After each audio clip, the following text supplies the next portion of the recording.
Hello, everybody. Hope you're all well. How are we all doing? So we've got Green Tea already in the chat, and Gary Robinson. Lovely to see you both. Thanks very much for coming and watching me on this bleak Sunday evening. Yeah, it's been a few days of the fog or whatever they're calling it, just permanent cloud here in the UK. I know we're known for grey and dismal weather, but it's been sort of it's been something extra and a little bit different. So very suspicious. But yeah, thanks all for coming in. I'm just gonna have a little hi, Mab. Good to see you too, my friend. So I wanted to talk about this book that Liz kindly got me for Christmas, Hermetic Arcanum, it's a reissue. It's a series of books. I think there's about 3 in the series where they've reissuing, reprinting, reproducing old classics of alchemy. So it's a great idea to make it sort of affordable sort of works that would be, costing a fortune if you've ever got them in any of the original versions at all. It's written in the 1600s, and this behind me, which I will just make a bit bigger maybe, is the frontispiece from the original book. So it's Hermetic Arcanum by Jean de Spanay.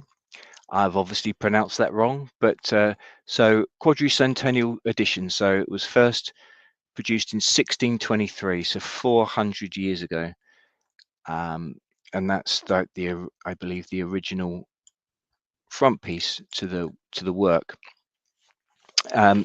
So I'll get into mention a brief bit about him a bit later, the writer, but just to go through a bit of the introduction as well. There's an interesting introduction with some interesting points in there, so I've gone through as well, and I just want to link it in with some background stuff on some of the things that are mentioned. And yeah, so to get into it, and there's a quote near the beginning in the introduction about it's the glory of God to conceal a thing, but the honor of kings is to search out a matter, from Proverbs. But it's important to show how this text is put in the Christian tradition. Obviously, there's alchemy is an esoteric thing. There's lots of links with Kabbalah.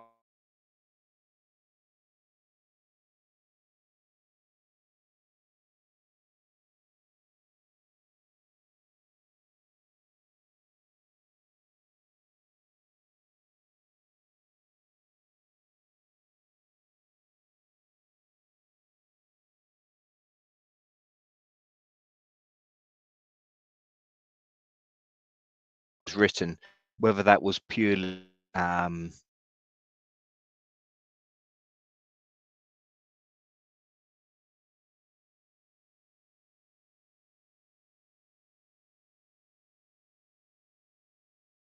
state religion, of course, for centuries, since the adoption by the Roman Empire. But it also this idea as well that these things are maybe a perennial thing that just have different glosses on depending on what's the dominant force at the time.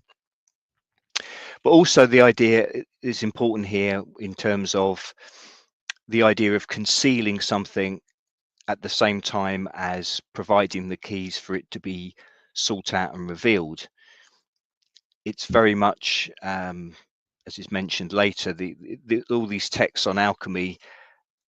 A number of you would have read bits from them, of course. Hi Mari, hi Johnny, hi DJ, great to see you all.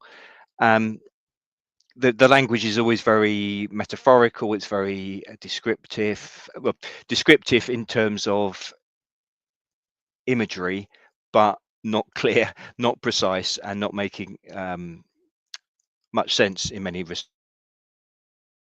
But the idea here, where it talks about concealing a thing, the honour of kings to search out a matter, very much links in, as I'll talk about as we go through, how these things tie in with like the tarot, the hero's journey, all these myths and legends. So much is referenced, and so the idea of going on a journey to seek things out and to try and get to the heart of a matter. And the heart of matter, obviously, the double meaning of matter is trying to get into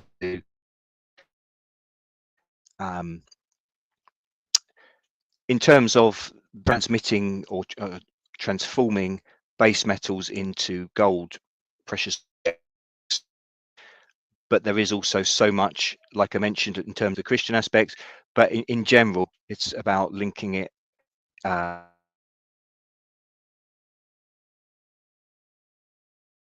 In the,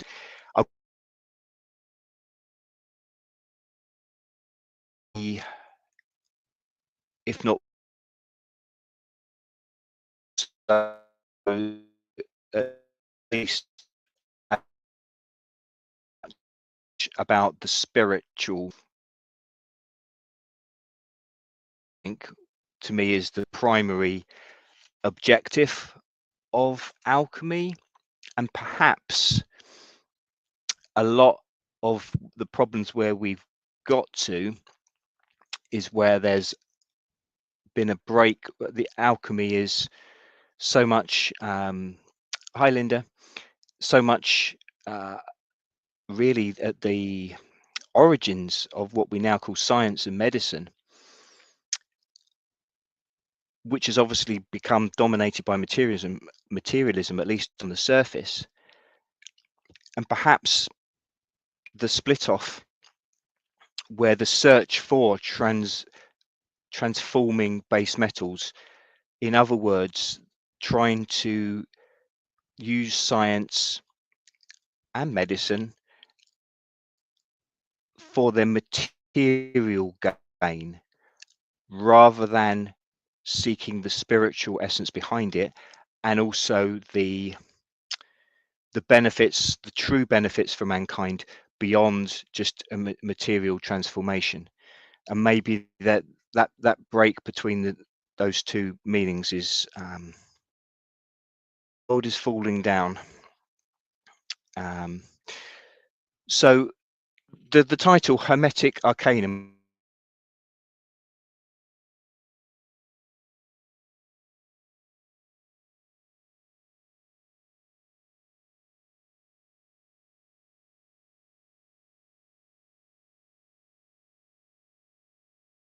of alchemy is 1611.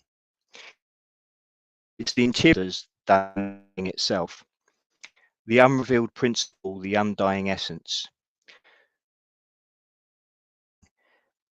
It's the interior of something which is the most important, and really alchemy to me, from what I've read, and I suppose just trying to going in with my own personal beliefs, it's an idea of personal transformation, and as a whole,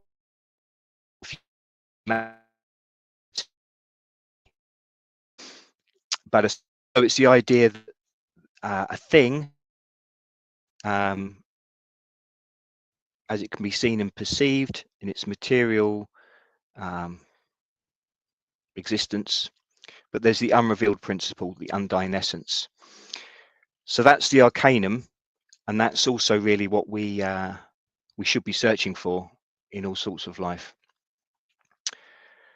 So the Russian theosophist Valentin Tomberg, these are quotes that are in the introduction to this book. An arcanum is that which is it is necessary to know in order to be fruitful in a given domain of spiritual life. It is that which must be actively present in our consciousness in order to render us capable of making discoveries, engendering new ideas, conceiving of new artistic subjects. In a word, it makes us fertile in our creative pursuits in whatever domain of spiritual life. So crucial bits with that quote, in terms of making us fertile, there's references that link in with what we're talking about in terms of the ancient megalithic sites and the rituals around those about fertility, but it's about, and it's again about death from life, and it's about this creative, this artistic, as they use the word there, way of discovering new things about ourselves and the world. And so this idea of something being hidden, but just teasing us out, teasing that, making us take that extra step in creativity, that leap of consciousness to try and attain and find the essence of something. And that is truly what art should be about, I suppose. It's getting a different appreciation to something, whatever it may be, whether it's ourselves, other people, the world around us, and recreating it and making it into a new thing. Hey, Green Team, lots of normies. So, well, it's great to have you amongst us weirdos again. Whisperoon, thank you as well for joining. Tom Berg also asserted that the magician works in a zone of silence. And the writer of the intro saying that the alchemist does his truest work here, the work that is on the self as well as on the metals. Despaginet Jean regarded the goal of alchemy as the production of a medicine that could heal the imperfect human being as well as the base metal. So the two things are intrinsically linked, really. And as I say, there's this connection in these early days. Science, as we know it now, was inseparable from things like alchemy, from the esoteric, from the spiritual. And of course, the materialists, hard-nosed scientists, as they regard themselves now, would just say, well, yeah, it was just all fantasy and make-believe and myth in the past, and now we've got onto hard science. But so many people that are still regarded in many aspects for discovering important things, which are the basis of our sciences and medicine today. So many of those people were followers or even workers in alchemy. It's a really long list.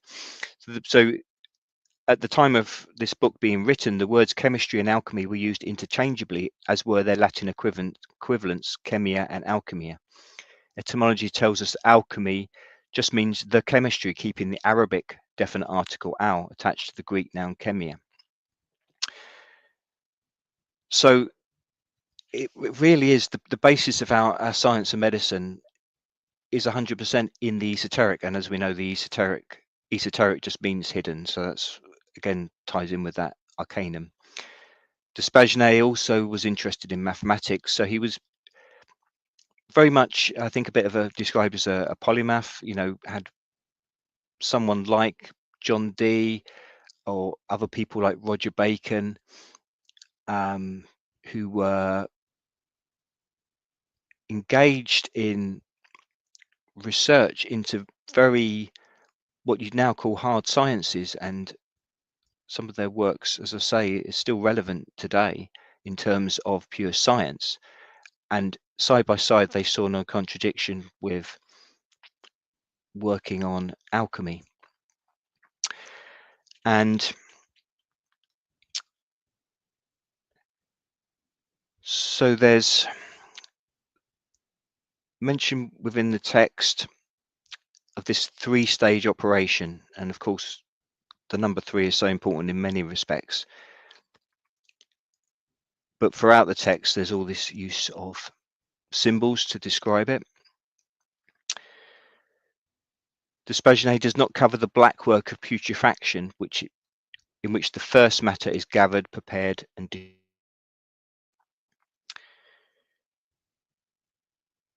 there's various references to dragons, and obviously we've mentioned dragons a number of times before within the different talks that I've done. So the dragon is apparently often associated with Mercury. The metal Mercury, often referred to, or has been referred to in the past in England, as Quicksilver. Of course, Mercury is, you can understand why it would be of fascination to the alchemist, because it's this very unusual substance, mercury, when it, when it's at normal temperatures, it's a liquid, and it can change from liquid to a solid, and it's one of these substances which in of itself, just as in its natural state, and the way it can transform from one form to another, it's like it has within it this inherent idea of a transformation of one thing to another. So again, there's always language that ties in with myths and legends. Three-headed dragon keepeth this golden fleece. The first head proceedeth from the waters, the second from the earth, the third from the air. It is necessary that these three heads do end in one most potent, which will devour all the other dragons. Then a way is laid open for thee to the golden fleece. The golden fleece, obviously you've got the Greek legend of Jason. I noticed that Christopher Nolan is planning a new film on the Odyssey, by Homer, so maybe that's relevant, that such a big film, a big director, who so many of his films seem to tie in with themes that we like to talk about, has now chosen to resurrect this legend. In Ruland's Lexicon of Alchemy, Draco, meaning dragon, is Mercury, also the black raven or the black on the floor. So I think that's sort of this prime substance. It devours the tail, drinks the mercury. It is the earth from the body of the sun. It is called salt and sulfur of the dragons. It is killed when it loses the soul, i.e. the earth is killed, and rises again when the soul returns. The dragon devours the mercury like a poison and dies. Again it drinks and is made living. If he puts off all impurities, he becomes white and truly living.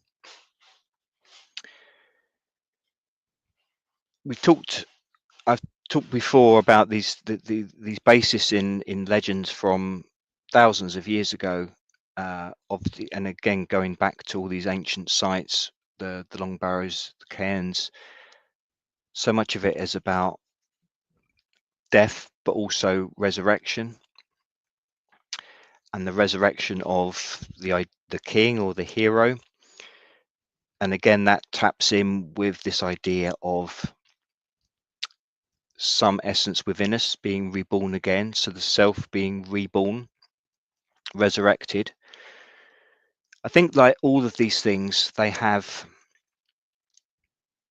say all of these things, I think when it talks about the three-stage method of making alchemy, but also you've got the different levels of transformation and areas in which alchemy can work. So as I mentioned about the individual self, then there's the spiritual plane, but also I would say it's very much about the material world, our world around us, and the physical existence of the planet. I talked before Jay Widener and Bridges' book on Great Cross at Henday and the cathedrals, and Fulcanelli's book, and talking about how alchemy was transmitted for all these different centuries around the world. But the idea that as well, so much of it was about an alchemy of time, and it was perhaps there were references to a previous cataclysm that had destroyed or ruptured the earth, destroyed society, rearranged things. And perhaps in things like the cross at Henday, it was signaling to when the past cataclysm happened, but also maybe indicating when the new one would be. So this idea of cycles of change. The reference to dragons, again, if you go back to my talk on alchemy before, again with around the Jay Widener and Bridges talk, he mentions how the references to the dragon has, again, a, like so much of this does, and this imagery, as I'll go through as we go along, as it's influencing the stars, and it's talking about alignments, and again referring to sort of cosmic time and how that relates to the earth. And he said there were, if you like, three dragons, one of which is this the Draco meaning dragon, is the constellation Draco. And Jay Widener was talking about centuries ago how that Draco constellation, if you like, if you had the earth and a sort of axis going down through the middle of the earth, Draco constellation would be at the top. So it was like a pivot, an axis around which the earth turned. So in that respect, a dragon would have had importance astrologically, cosmically. Also, there was the idea of the Milky Way, how that was perceived with the stream of stars on the horizon, which would have been much more viewable without the light pollution we have today, particularly perhaps in Middle Eastern areas, desert areas. So that again resembled a snake, a serpent, or a dragon, and that was another dragon. So, and I think there was a third dragon which related to the undulations, where you got this progression as it was called, and the movements of the moon. So I think probably a lot of that is connected there in the language that's used. So again, Mercury is connected with the idea of the dragon as well. For then it contains the three chemical principles, the tria prima of Paracelsus, or the first three things: salt, sulfur, and mercury. And I'll mention more about those in a moment. If we are willing to conflate heads with tails, as is from the introduction, we may suspect that Despin I'm going to have to keep calling him Gene. Dragon is the unidentified first matter of the Arcanum's paragraphs 10 and 39. In Latin alchemy, mercury is sometimes named as argent vive, living silver, which the English calls quicksilver. Argent vive has a dual character of being a deadly poison or a panacea, depending on its state, solid, liquid, or gas, on its combination with other elements, and especially on the work that the alchemist has done to prepare it. So I think that's a crucial thing as well, because as we know to our cost now, but perhaps I think from things that come across, things like science and medicine have always, technology, they have always had a dual character. And I guess it's all down to the intention and the way that it's used by the people in power. The people have the control of these things, because nearly all of these things, as we know, can be used to save lives, transform lives, make our lives better, and they can all be used to wreak destruction. You know, there's often sometimes a fine line between something that can be used as a poison and in a slightly different chemical format or with slightly different mixtures of things, it can also work as a cure for something. Hi, Margaret. Thanks for coming in. So, and another thing, like so many, where you've got different aspects. So, you've just in the word Mercury, you have the metal that's called mercury, which has this transformative element to it. It can be in different states. Of course, you have the planet Mercury, which is, I believe, the closest to the sun. So again, there's so many references within the book. So important, intrinsically linked alchemy and astrology, as Mari will know, I'm sure. So you have reference as well to the actual planet Mercury, and of course, it's also a Roman god, and he is it's incredibly relevant to the things that we talk about with alchemy. So the Roman equivalent Mercury of the Greek god Hermes. Let me just move on my. So there's one statue or carving of Mercury.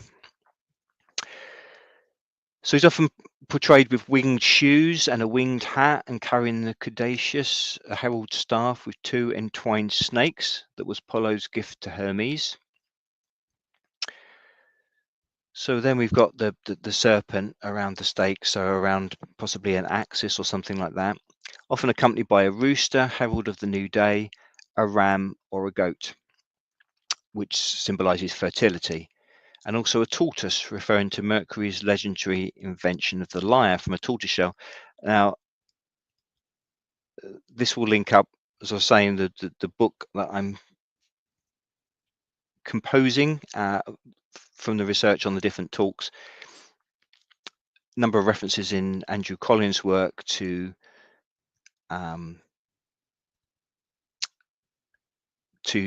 lyre and the links with Mercury and Hermes, and the idea of it's like a sacred music, frequencies.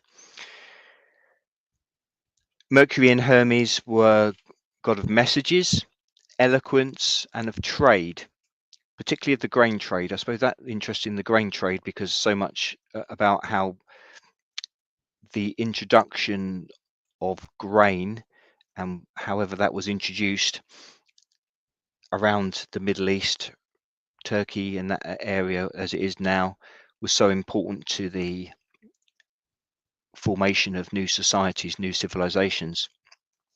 But this idea particularly of messages, eloquence, so communication. He was the patron of travelers, but also the god of thievery. So again, you've got this double nature. He can also steal, and again, that's very relevant to how things can be misused, as we know.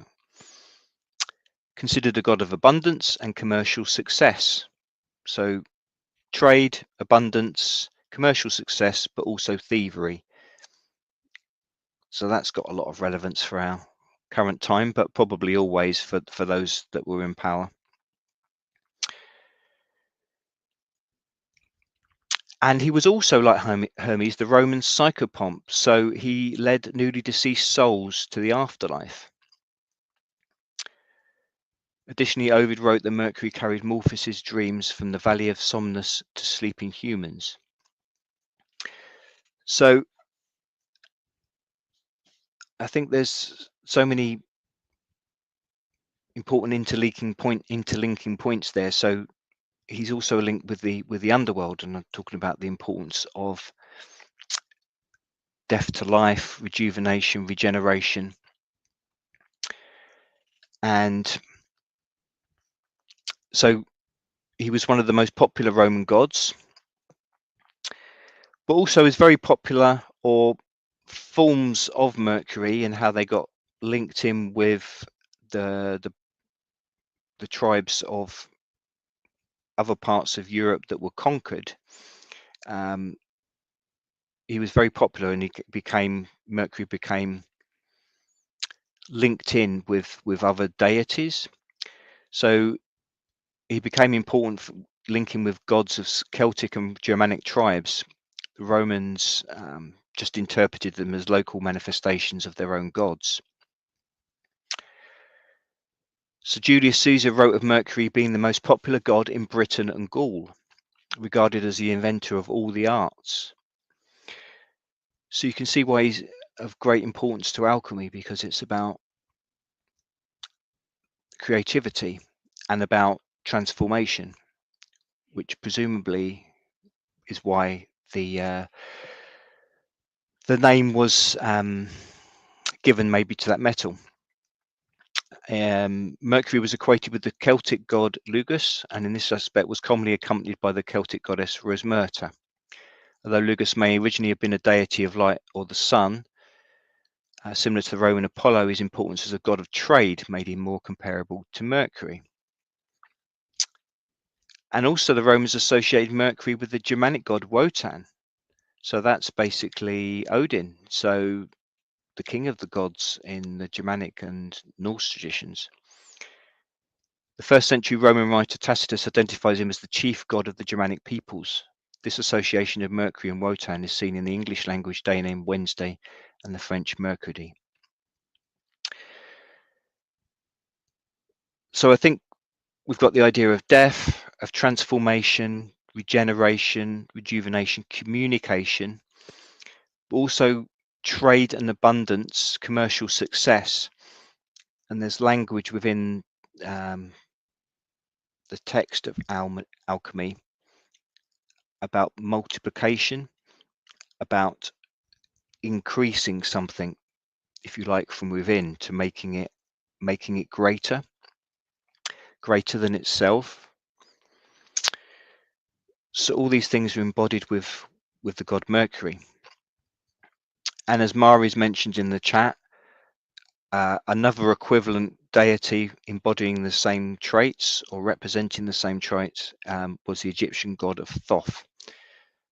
So these again were all, of course, interlinked, the Egyptian, the Greek, and then into the Roman. So like I was saying about how the language of this book, Hermetic Arcanum, is so often talks about Christianity in the terms of the Christian God, but really as we know and as we've seen from the previous talks, it's all just a continuum of beliefs and practices, religions that are on the top level used as a control system, but within it I think they all have this essence of knowledge and embody, I would say, a positive idea of transformation and growth. But it's the problem is, because the powers that be have control, and also this, of course, alchemy, this knowledge all became essential, perhaps always has been essential, to these secret societies that have been there as long as you can trace, maybe as far back as you can go. So you've got the obvious power, the very visible signs of power that are controlling things, but then you've got the secret societies in the middle, and in many respects sometimes maybe they are trying to keep the knowledge from the powerful that would abuse it, but still in other respects they're keeping it secret from the great majority, the likes of you and I, and that's detrimental to everyone, and it still keeps the power in terms of a small number. And I think probably the trouble now is perhaps those secret societies are becoming, or have become, one and the same in many cases with the actual ruling classes, the obvious rulers, or behind the obvious rulers. So another aspect that comes in links in again from Mercury, as I say, Hermes is the Greek form. In terms of those secret societies and alchemical knowledge and esoteric knowledge, is a figure, or perhaps a compound figure, a legendary figure of Hermes Trismegistus, from the Hellenistic period, a figure that originated as a syncretic combination of the Greek god Hermes and the Egyptian god Thoth, purported author of the Hermetica, which is a widely diverse series of texts that had all these different philosophical systems that became known under the term Hermeticism. And obviously the title of this book is Hermetic Arcanum. The wisdom attributed in this figure is, in antiquity, combined a knowledge of both the material and the spiritual world, which rendered the writings attributed to him of great relevance to those who are interested in the interrelationship between the material and the divine.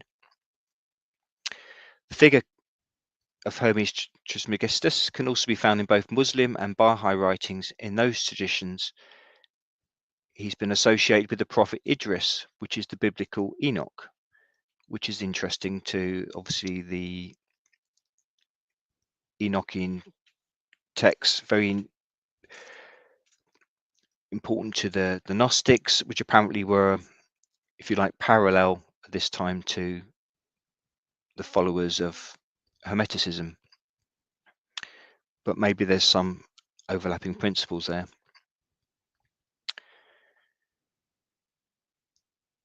So, as I say, these different gods became linked.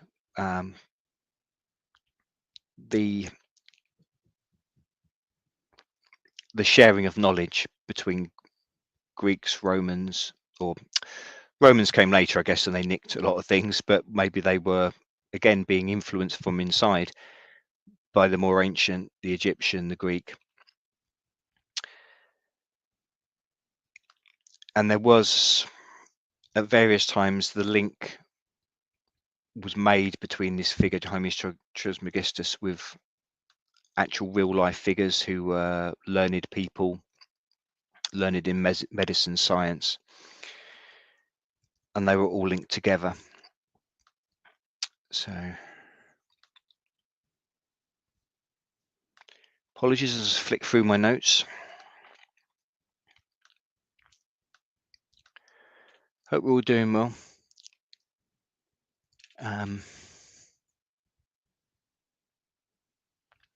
During the Middle Ages and the Renaissance, the Hermetica enjoyed great prestige and were popular among alchemists. Hermes was also strongly associated with astrology, for example, by the influential Islamic astrologer Abu Mashar al-Balkhi in 787 to 886.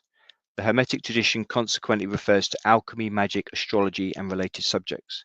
The texts are usually divided into two categories, the philosophical and the technical Hermetica. So you've got this division there. And I think that's the trouble. More and more, until the present day, there's, at least on the surface level, the material pursuit of trying to transform the world is disconnected from the philosophical, the spiritual, and that's when it can be just abused and used for power. So the former deals mainly with philosophy and the latter with practical magic, potions, and alchemy. The expression hermetically sealed comes from the alchemical procedure to make the philosopher's stone. So that's quite unusual. When I was said that so much in the modern day science and medicine can be linked back to these alchemical studies, and this is a phrase, at least, hermetically sealed, and it still means something in terms of you could say modern science and medicine, something being sealed so that nothing, no air can get in, it can't be contaminated. It's still a phrase that has meaning now, but it has its origins way back centuries to this very esoteric knowledge.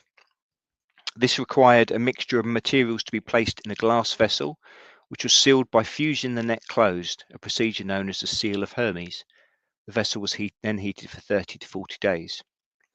During the Renaissance, it was accepted that Hermes Trismegistus was a contemporary of Moses.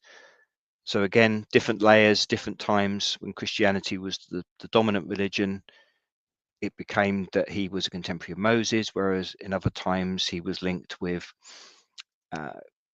ancient scribes of different times, whether it's Egypt or Greece, maybe, to, yeah, I guess give him a physical body.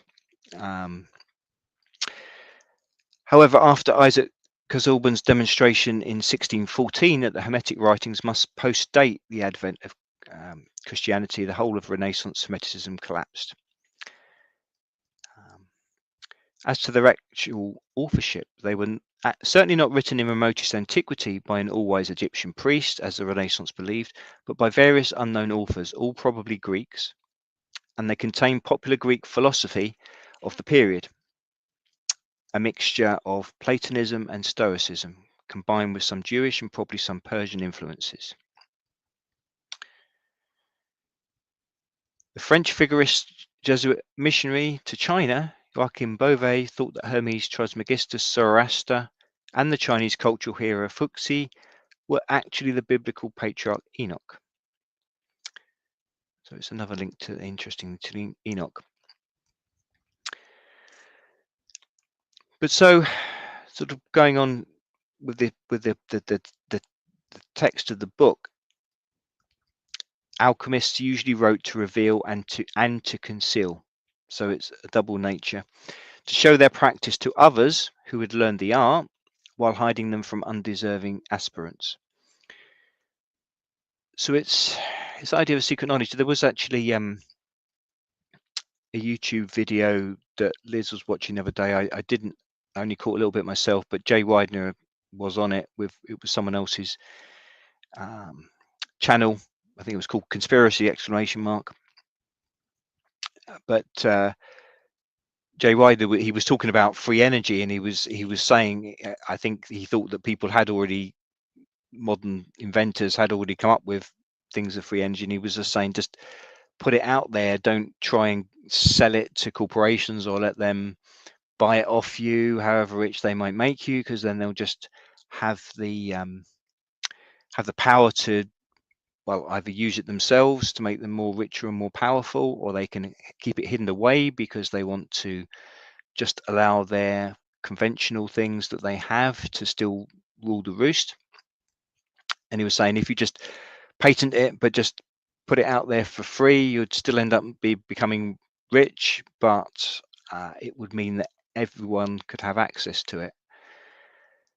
That's the trouble, whether it's because of greed or it's because of obviously the powers that be, however long that centuries back, have sought to suppress this knowledge and keep it for themselves. But then you also get people in these secret societies, I guess the clue's in the name, where they also want to keep the power. So I guess in a lot of times that would be to stop it getting in the hands of, if you like, the major corporations of the day. But like I say, now it just seems quite often that it's the secret societies that are also now one and the same with these major corporations. So what then? Maybe it's just the complete rogues like us, not me because I haven't got the technical knowledge, but people that are out of the game. They're not in the secret society. They've got an interest in the esoteric. They're knowledgeable about things. They can research, but they can also come up with these new inventions or rediscover old ones, but they don't want to keep it for themselves, and they're not in a secret society that's locked in. They might just be a loose collective of strange nutters like us. But yeah, influencers of their time, Mark. Well, I suppose that I think that often is the way, that even when these secret societies were hidden, they were influencing the world around them. And sometimes maybe they had to go very underground for a long time, but now I think like they're one and the same with so many that are in power. And just as a little aside to that, I've bought this book, but I've never read it. But Umberto Eco, I do like Name of the Rose. I know he's a bit of a polymath himself, Umberto Eco, the author, and is also like a serious writer, if you like. But his books are usually quite clever, and they've got all these hidden meanings to them. But his book in 1988 called Foucault's Pendulum, there's an epigraph that's taken from this book for a chapter in his novel Foucault's Pendulum, and in that chapter, the narrator observes a modern Rosicrucian group's ceremony of initiation into Order of the Golden Fleece. So, I mean, I think this book is, a very influential alchemical book, but it's interesting that it was. I'm sure Eco probably is in the know about things one way or another, but it's showing again that these things are kept from the vast majority. And carrying on from that as well, the Hermetic Arcanum was annotated by a member of the Golden Dawn, but not signed. It wasn't signed to say which member did the annotation. But this Robert Gilbert believes that the handwriting is W.B. Yeats, who was obviously a member of the Golden Dawn as well as being a great poet himself.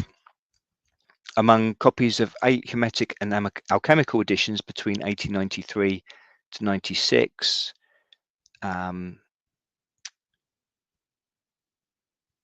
it said, since its first publication in 1623 in the Latin language, no alchemical tract has been more widely read than this one, and no other has been so often reprinted, alike in Latin, German, French, and English. And apparently, copies of this series of 8 Hermetic and alchemical editions are now in the Freemasons Hall in Great Queen Street, London. So there you go. There's another secret society connection there, and one that is very much a wielder of great power in our world.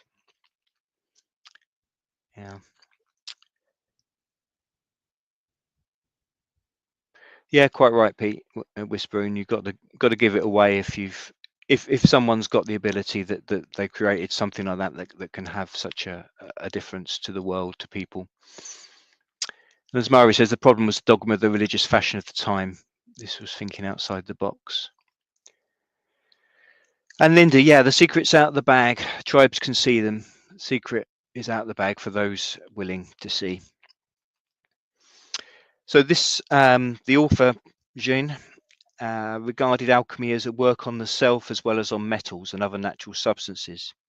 So it meant work in both the world of spirit and the world of matter, as I've been saying. As Thomas Fulm would assert, in Aula Lucis, or the House of Light in 1652, matter is the house of light. Here he dwells and builds for himself. Conversely, light contains the idea of matter. That is why, in the tract cited earlier, Vaughan calls his first matter both the heaven of earth and the earth of heaven. It is not this dirt and dust, but a most secret, celestial, invisible earth. Now, I thought as I was reading the book, I was thinking about plasma, and I know that I'm not the first person, and apparently this talk, which I didn't really catch any of, but I'll have to listen back to, the Jay Widener, he was saying when alchemists refer to fire in the text, and there's definitely various mentions of it in this book, and he talks about different kinds of fire. Jay was saying that they were referring to plasma. And I think, again, going back to my talk on plasma, it's something, again, where hard science now, it's links in and seems to give a hard science basis to so many of the things, as mentioned in the book on plasma, which I talked about, and the author, I've just had a blank on his name for a moment. But it refers to a number of things in old religious texts when it talks about angels and it talks about fire around them, or they're shining lights, and this idea that what are often talked about as angels and devils, and perhaps now into our modern world as UFOs. But all of these things, or many of these things, can be plasma beings. Pete saying fire is a kind of plasma, I think. It's conductive to electricity anyway, which possess free electrons. So yeah, again, there's it's something which is invisible and which is maybe 99% of the universe is plasma, and it's this incredible energy, and it can manifest in things like ball lightning, which are visible and look like a solid object in a material world, but it's just another form of plasma, another form of this energy. And of course, energy can be perceived in different forms, and you've got, again, also the quantum physics side, again talking about hard science of the day. Things can be or at the quantum level, protons and electrons, Tara, I'm going to show my ignorance now, can be either waves or they can be fixed. So they can be, it can be like energy waves, or it can be something like solid matter. So I think these things give a scientific basis for the idea that a solid object can be transformed into something completely different. And again, also, I would say that I think this something like plasma is something that is not just all around us, but is within us as well, and is perhaps in our DNA, in the smallest cells of our body, and every living thing.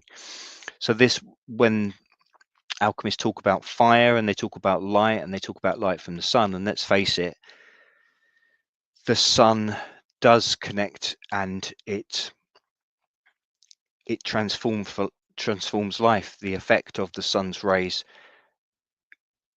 governs everything basically on the planet. I mean, that's one of the mad things. Got to be careful my language to get a YouTube strike or something.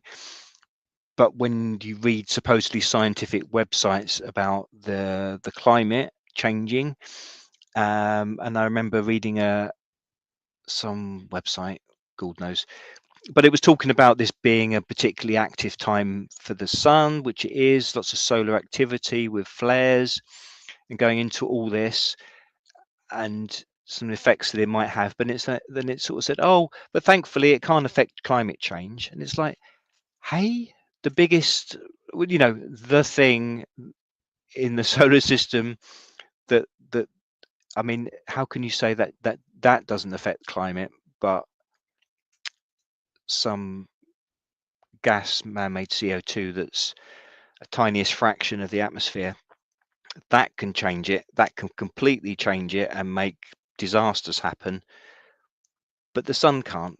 I mean, it's just mad. But what these alchemists knew was the sun's energy, which is plasma, and the effect of that on the earth and on physical matter and on physical beings.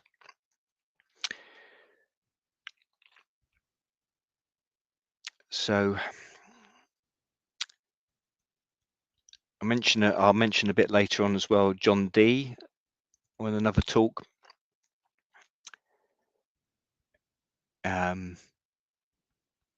where he was very interested in light and optics and wrote about that quite a lot earlier in his career. And obviously he was very interested in alchemy and astrology. Of course, you got from the ancient Torah, into the Bible, let there be light. And of course, you think about photosynthesis, it's the sun's light which is reacted in matter, it gets transformed into energy. Again, this is a transformation. So as Jay Widener and Bridges wrote in their book, information on alchemy got fragmented over time through secret societies, and it so missed the cosmological component. The secret of all secrets involved an experience of gnosis that included the beginning and end of time.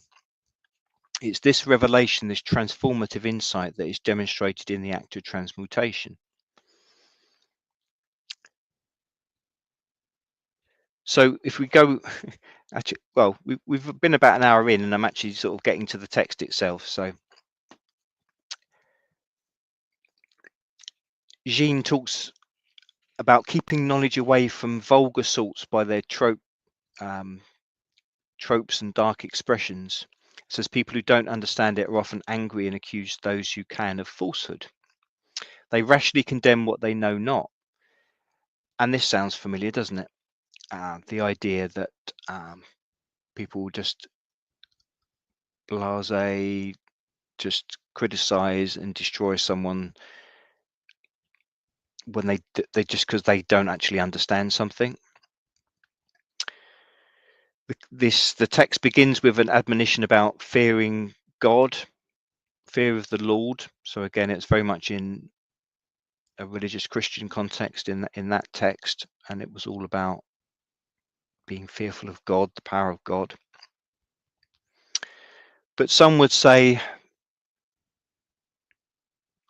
interesting square in that, because obviously some would say by seeking to gain this power of transforming materials, you're trying to be like God or some spiritual entity in terms of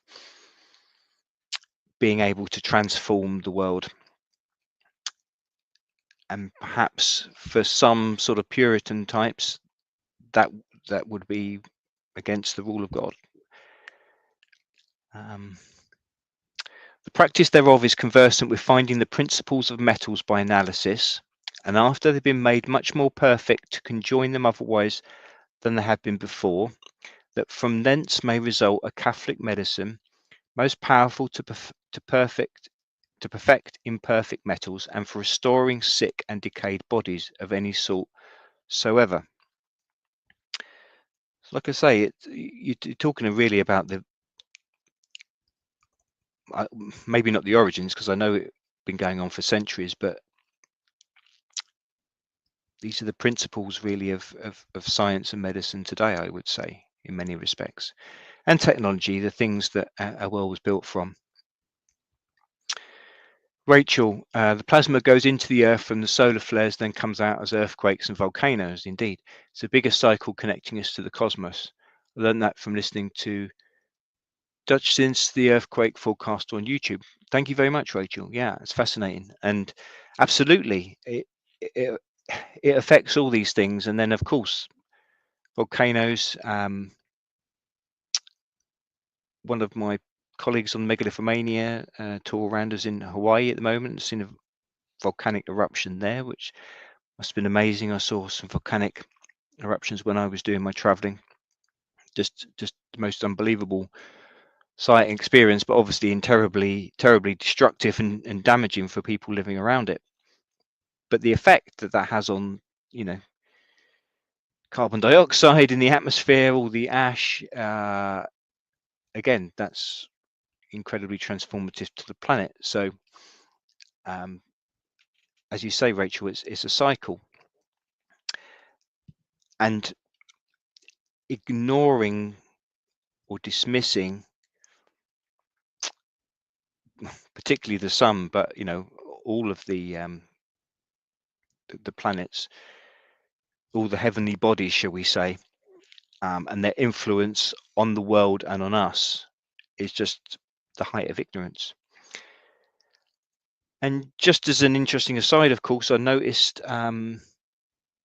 there's a planetary alignment happening in the next few days, or if it's not quite happened yet, I think it's mainly maybe the 21st to the 24th, 25th, something like that, when it's going to be a rare thing when all the planets are going to be seen in a line. So that's, I'm sure Mari's got something to say on that. This must be a massively important event astrologically, and I'm sure a lot of people will be tying that in with Trump's inauguration, and that that is some, well, depending on your point of view, whether that's a harbinger of great times or terrible times. I don't know, but I shall have to try and look into more of that. As you say, Murray, don't observe the natural world, the cosmos, as above, so below. Yeah, that's what they're trying to push. That we. They always talk about the environment, caring for the environment. They don't mention nature so much, really, or the.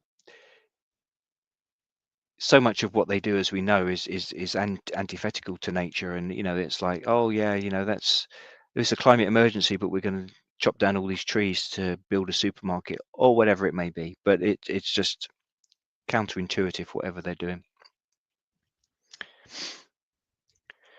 So nothing is more, and this is interesting messages again for our time, what we're talking about. Nothing is more dangerous to a learner of any science than the company of an unskilled or deceitful man by whom erroneous principles are stamped as true, whereby a simple and credulous mind is seasoned with false doctrine. Truth lies hid in obscurity. And I get that just perfectly backed up, I think, what we've just been saying there, really. It's the idea as well that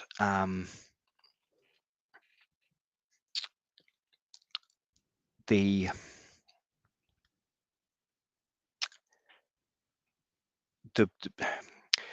people in control can manipulate what may be brilliant minds for scientific knowledge, medicine, and false doctrine. They hide the truth. That's what we know to be true, really. Just as an aside, on this picture, obviously Hermes Trismegistus and the representation here, and he's got his implement there, which is it's an implement for maybe tracking movements around the earth, that sort of thing. And of course, then opposite him, and how he's pointing as maybe as a sort of as above, so below type thing. And you've got the sun and the moon there, and a very sort of plasma looking representation of fire around the two. So you've got the two aspects there, looking at Hermes. So Mari, the sun has gone into Aquarius, goes conjunct Pluto tomorrow. So yeah, and I think this is quite an interesting principle as well.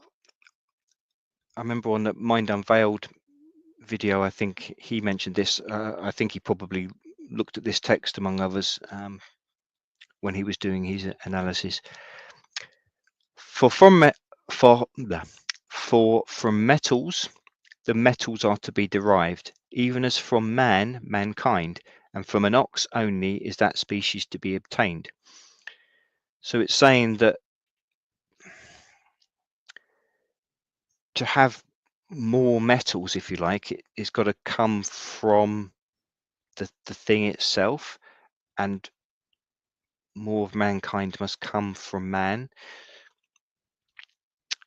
And I wondered how that sort of squares, because you see so many of these old texts that are maybe, or in a layman's mind, you might think they're around sort of alchemical ideas, and so much you got these sort of hybrid animals of legend.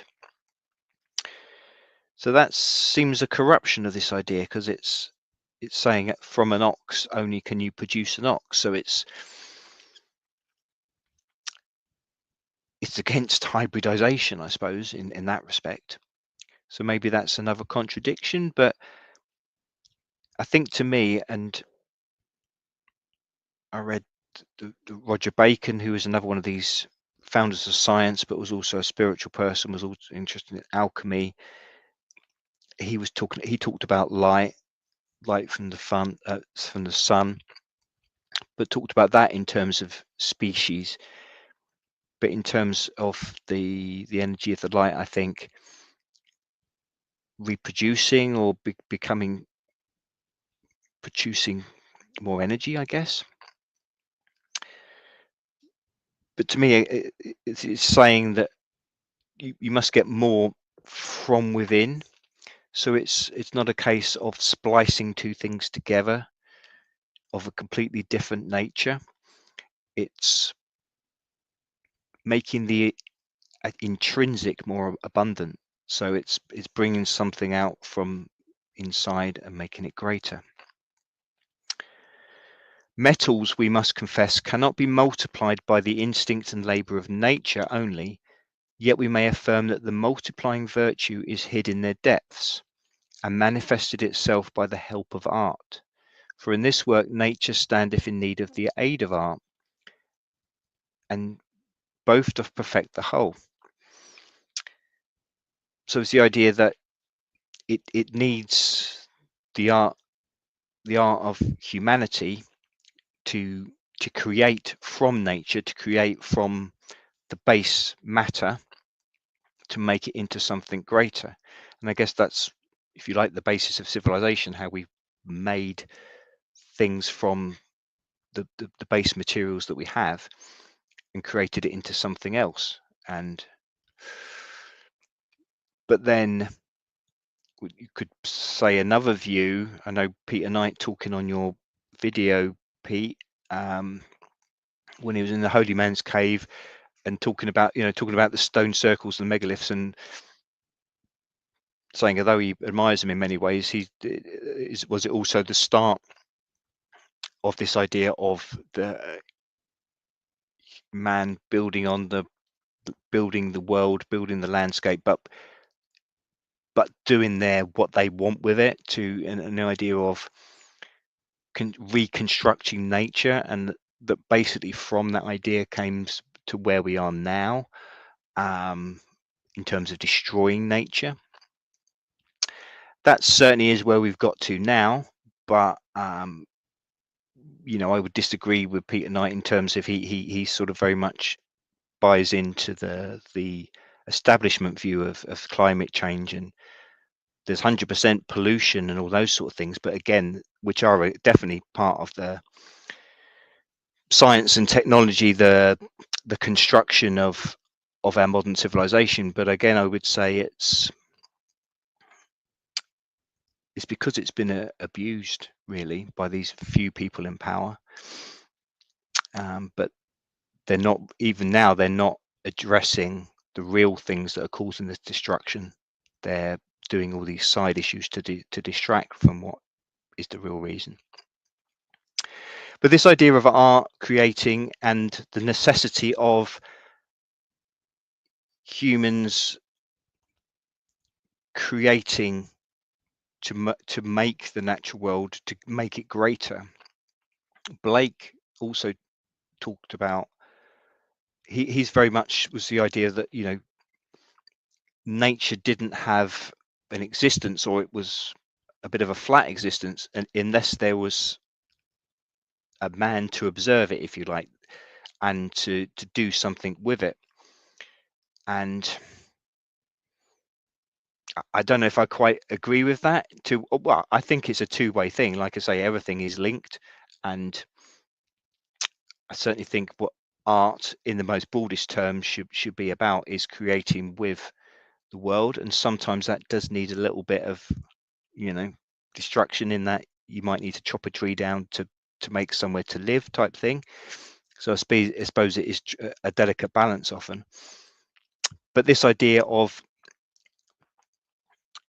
vision onto the natural world, seeing a way of making it more abundant or making it into something that could be greater, and then using that ingenuity and creativity to transform it into something else.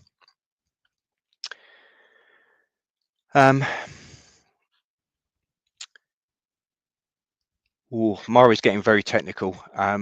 We should have you talking about this. So base plus the acid creates the fulcrum for transforming into the salt, the fruit of the two. So mercury and sulfur making cinnabar, HGS. Thank you very much, Maury. These are all things that blow my mind, but I 100% think that there's a basis in what these alchemists were doing, but of course it's so hard to get down into it because of the way it's hidden in very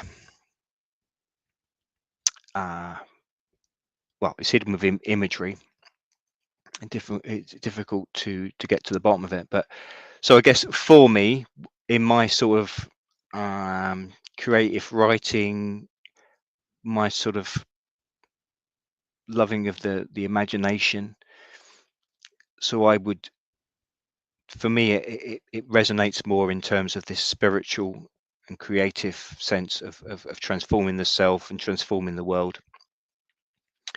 But the two are 100% linked. So again, the Jean's text, this entire work is perfected by two bodies only, to wit the sun and moon. Here we go then. Rightly prepared, for this is the mere generation which is by nature, with the help of art, wherein the union of male and female doth take place, and from thence an offspring far more noble than the parents is brought forth. I immediately thought of my talks on the megaliths, and of course they are linked primarily, especially it seems in this country or in Europe, to the sun and the moon and the alignments therewith, and certain circles. I think I said in my talk about Stanton Drew, Maria Wheatley saw that as being a primarily feminine circle. I think she said Avery had both. But again, so many where you see these things and they've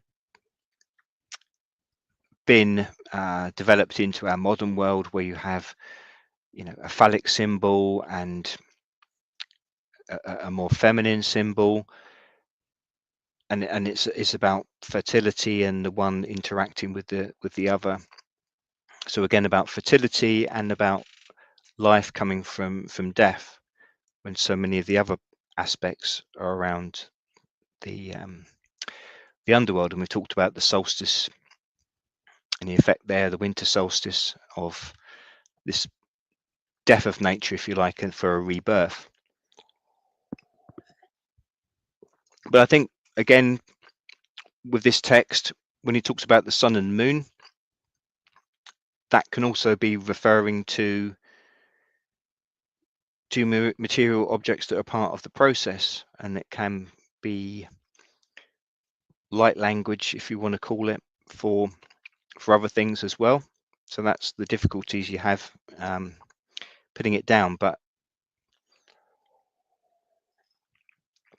I think it definitely, when I've said before, that it seems like the rituals going into these megalithic sites and the long barrows, all these ways of creating in the landscape, and then these came into symbols that were marked, engraved, and then of course into writing, and then you've got all these transmission into myths and stories, legends, and it's just a continuous way of passing information, and talking about Mercury being a passer of information. And as Jay Widener and Bridges talked about in their book, this transmission, communication of this alchemical idea, often through the esoteric and secret societies, has been going on for centuries. So the next paragraph, see, it talks about bodies again, and now those bodies must be taken which are of an unspotted and incorrupt virginity, such as have life and spirit in them, not extinct as those that are handled by the vulgar, for who can expect life from dead things? And those are called corrupt which have suffered copulation, those dead and extinct which, by the enforcements of the chief tyrant of the world, have poured out their soul with their blood by martyrdom. Flee then a fratricide from which the most imminent danger in the whole work is threatened. Now, if you like, alarm bells rang for me because of the talking about taking unspoiled virgins, and we know what has been done by the powerful over the years, and sadly I think still now, and how they've got power from it or believe that they have. So maybe there's an idea there, although I'm not sure that I don't think that's what the author of this text is advocating, but it may again be the way that secret societies, the powerful, have taken these concepts and abused it and caused terrible abuse to others in trying to seek this power.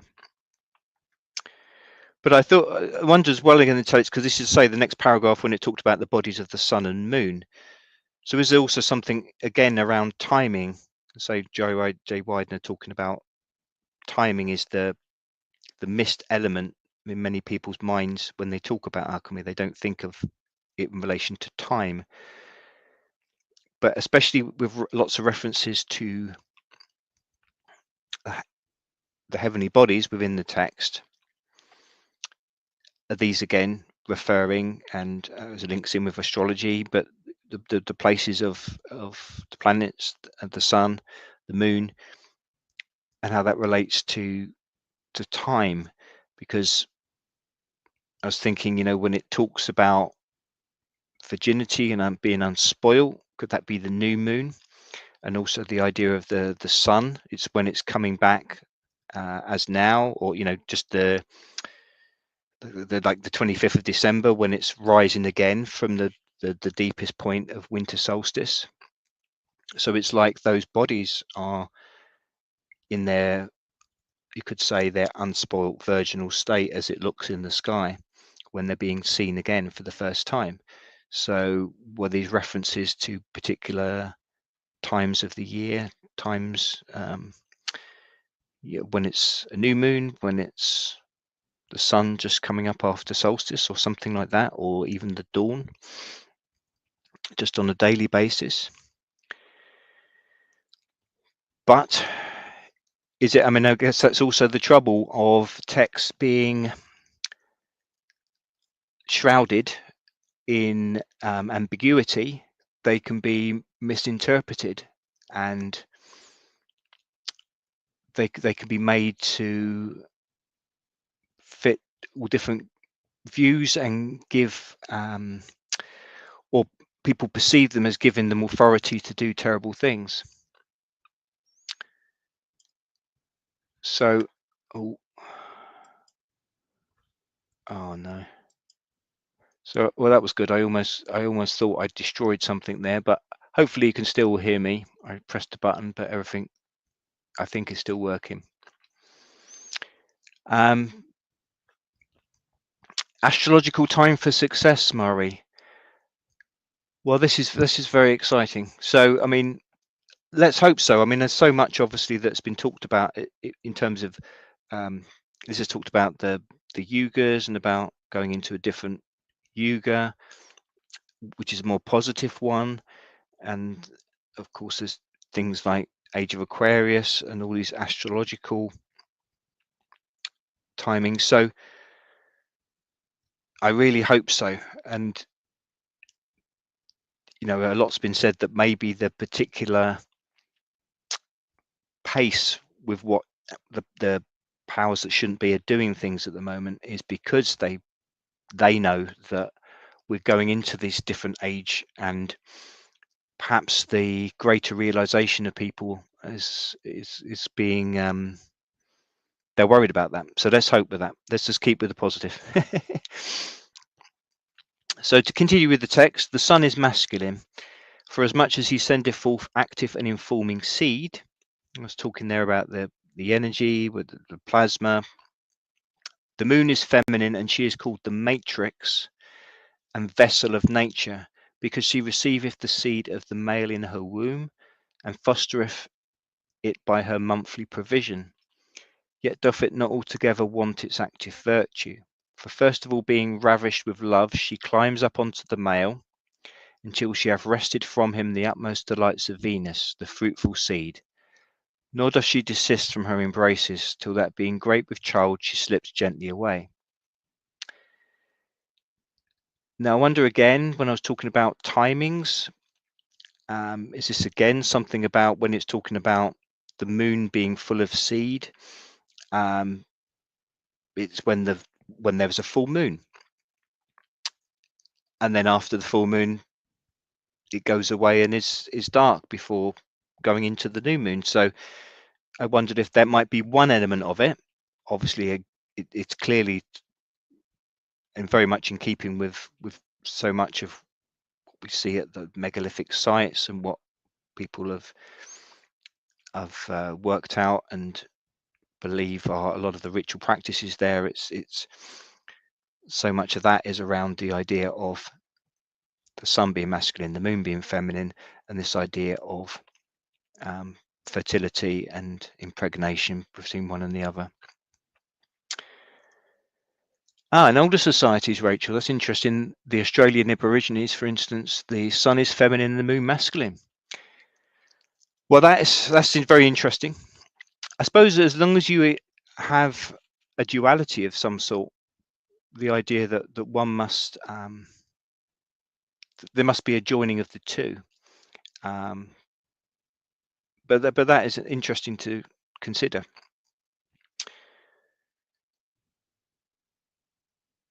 Out of the imperfect metals, mercury alone is fit to receive the tincture of the sun and moon in the work of the philosopher's stone. And of course, just this has been rewatching the Harry Potter films, and of course, it's interesting that chose to use philosopher's stone title of and in the text of one of those books. That being full of tincture, it can tinge the rest in abundance. Yet ought it before that to be full of visible sulphur, that it may be the more coloured with the visible tincture of perfect bodies, and so repay with sufficient usury.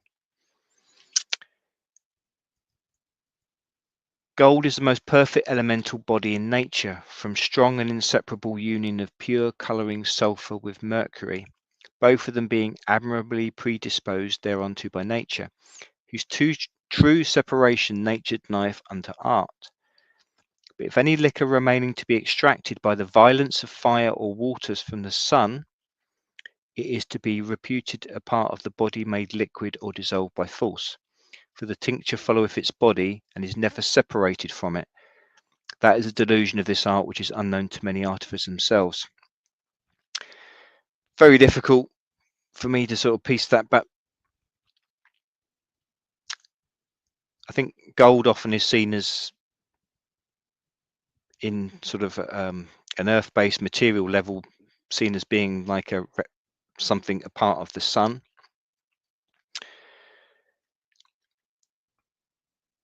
Again, you've got the idea of violence of fire or waters to render things from the sun, which could also makes me think again of plasma, different types of fire.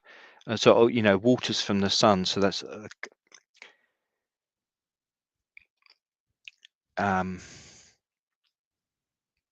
to me, may think it's a different kind of energy that has that same property, but is in a different form to how we perceive fire. But this also as well about the tincture followeth its body and is never separated from it. This idea that something has to come within and can then grow and become abundant and multiply, but it has to come from within the essence of the thing itself. I'm learning as well, Linda and Margaret, and Thank you, Murray, for adding lots of interesting comments to help me out. Now, this is sulfur or sulfur crystals. So there's been mention of sulfur quite a lot. And just looking at just some basic scientific stuff about sulfur, and I thought it was interesting that it comes from deep within stars. The different kinds of sulfur isotopes, their composition depends on a type of a stellar explosion, and the different kinds of explosion lead to different types of these isotopes. On the planet Earth, the sulfur isotopic composition was determined by the sun.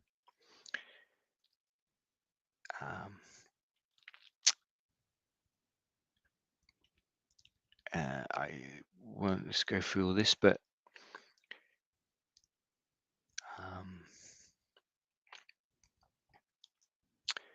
ascertaining of the isotope ratio in the sample suggests their chemical history, and with support of other methods, it allows to age date the samples, estimate temperature of equilibrium between ore and water, determine pH and oxygen fugacity, identify the activity of sulfate reducing bacteria in the time of the formation of the sample. So it comes from the sun, what we've got in the Earth, but they come from the explosions of stars. And I know there's these poetic things that were all come from stardust, and I quite like that kind of stuff. I know it might be quite hippie kind of stuff, but everything is all interlinked. And again, all this talk of sun and sulfur, but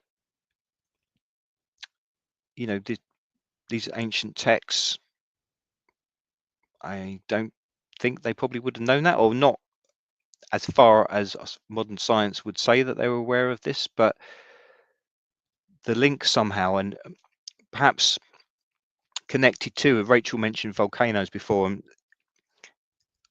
on the Earth, sulfur is often found around volcanoes.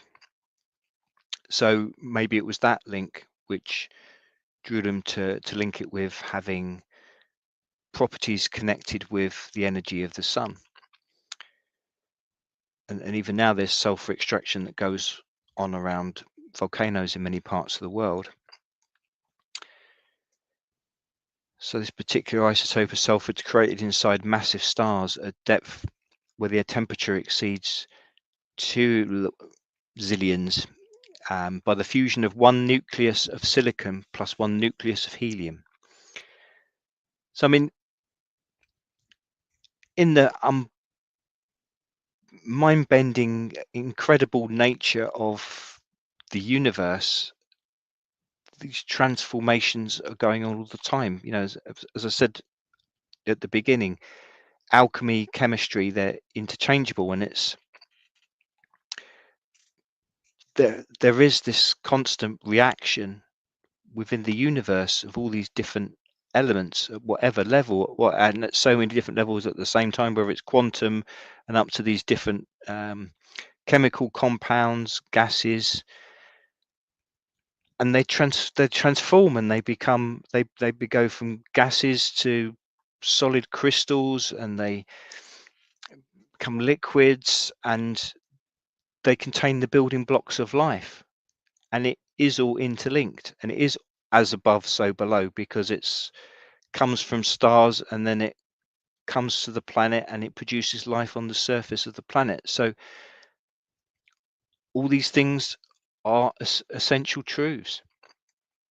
So how was that, Margaret? Went to a freshwater place near the sea where you scoop up the mud that is heavy with sulfur, paste oneself and dry in the sun. Skin was amazing afterwards, but the stink is woeful for a day. Saturn is all about bad smells and dirt. Well, there we go.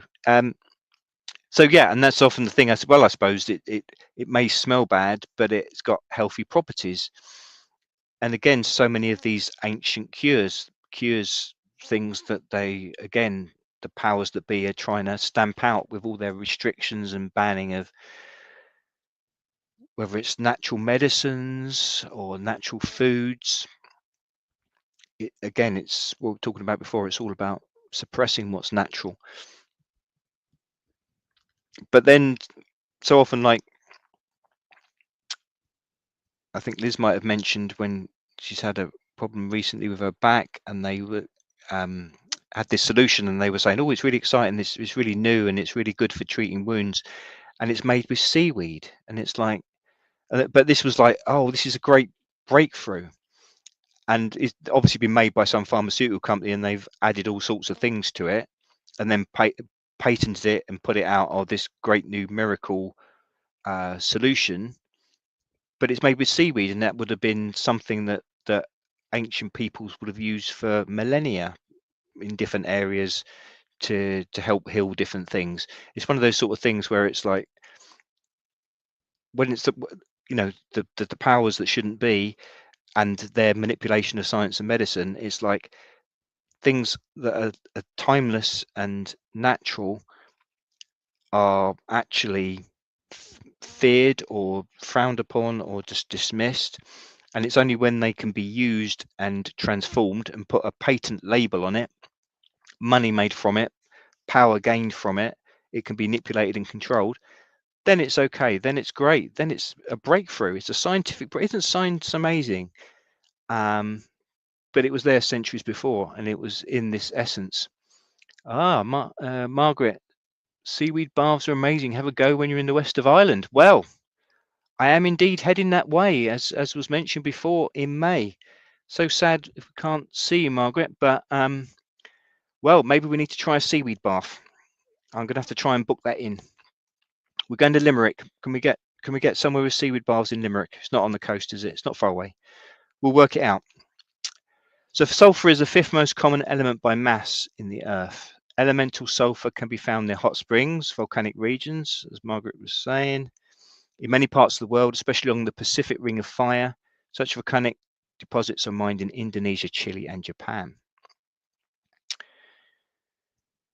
So yeah, this as above, so below, the idea of the macrocosm being intrinsically connected to the microcosm. So you've got as above, so below, but also again think of Blake. Maybe I may be wrong. I'm by no means a big scholar on Blake, although I did a talk on him probably about a year ago now. But so I think some of his language and his allegories, maybe he had some knowledge, or maybe it was just an instinctive one of alchemy. But again, like I say, talk about creating and creating from nature, vision and imagination. But again, that idea of microcosm, macrocosm, the Blake aphorism, see the world in a grain of sand, eternity in an hour. These concepts, I think, are great truths, and all of those, I think, was embedded in these messages of these alchemical texts. I'm starting to think as well, because Blake talks about writing by the infernal method, and he was engraver as well as all his other talents, and he made these plates which he used to imprint his works. And I had great honor. I don't sadly think you can do it anymore. I was quite amazed that you could. I mean, it was probably 20-30 years ago or something. I went to I think it's the Victorian Albert Museum. But you used to be able to go into this sort of back room, and you could request these things that weren't out on display, but in the whatever back shelves, and they bring them out to you in a box. And I went with my brother, and they actually brought out these plates that Blake had designed, engraved, and got to hold them, and it's just like, bloody hell, I couldn't quite believe that you could do it then. I've got a feeling, sadly, I read that you can't do that anymore, but which would be about typical, wouldn't it? But that idea of, because he liked that as a symbolic thing as well, because it was melting the metal to create something and to create images. So he had, writing and images from paintings on these molten metal, which got, so the transformed metal. Johnny Fettler would be into this. Creating the metal, making art. So I think that very much taps into these ideas as well, and these alchemical ideas. So maybe Blake was instinctively, if not anything else, an alchemist. There's a phrase, resist searching for Saturn. I just put that in isolation. I'm not quite sure. I know that these ideas that we talked before, where in some beliefs it was like Saturn was the sun in the past, in the golden age.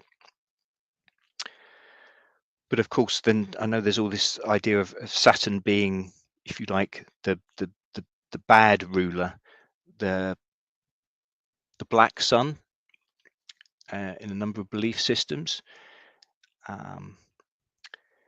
But maybe Murray can add a few things in there. But so maybe that's because just after that quote, it talks about people who want money, they demand bright gold, i.e. sort of trying to get money beforehand because they walk in evil and darkness. So not to trust these people. So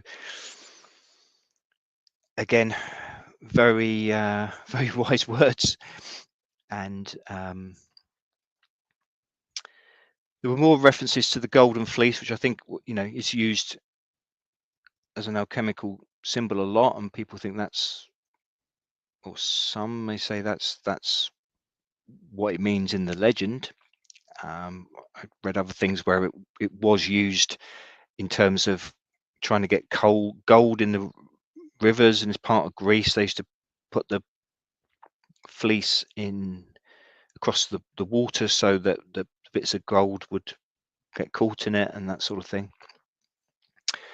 Like I say, there's a new film going to be made by Christopher Nolan, so these legends again, they constantly get renewed and reborn in different media for our times.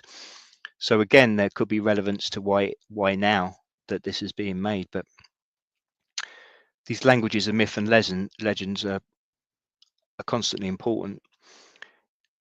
And as I mentioned in my Grail talks, or sorry, it all overlaps, as I'm going to put in the book. But when I was talking about Alchemy, Jay Wyden and Michael Bridges, and they were saying how in this region in the south of France, around the time of the sort of the Cathars, a lot of this knowledge was being suppressed, and it got embedded in the Grail legends, this wandering troubadour, wandering minstrel tradition around this south of France, and there were all these different stories or songs, lyrical ballads around the idea of the Holy Grail, and then these sort of became these Grail legends and stories, which, as I talked about in another talk, obviously there were ancient Grail legends from the Wales and other places. So, but these all became intertwined, and again, I think the Grail, alchemy, these 100% are the same thing. The search for the Holy Grail is the search for the Philosopher's Stone. They're both interchangeable in this. Well, it probably in modern terminology is something which is impossible, you can never find, and you could go mad trying to search for. But I think both are really just talking about an inward transformation and way of guiding yourself inside. Are lots of depictions, DJ saying Renaissance painters Saturn eating his child. Indeed, yeah. I think there might have been one or two in a recent talk I did. But yeah, there's Kronos one, is it Goya? But yes, again, I think I mentioned it in the Christmas one because Saturnalia was around the time of what's now Christmas.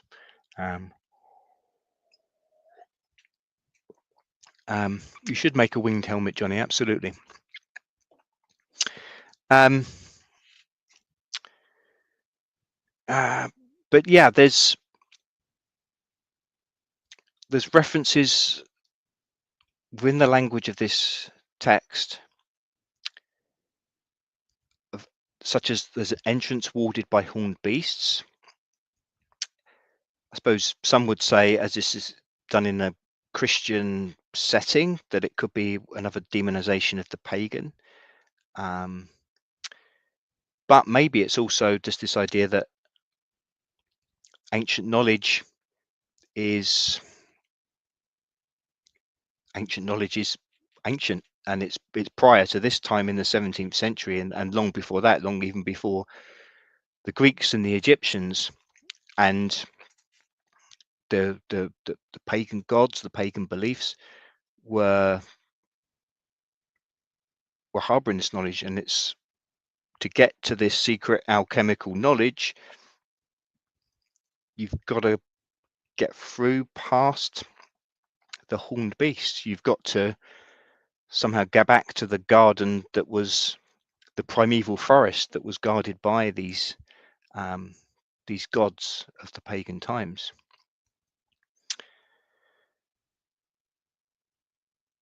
There's a few references to the earth itself and about it being tilled. So again, it talking about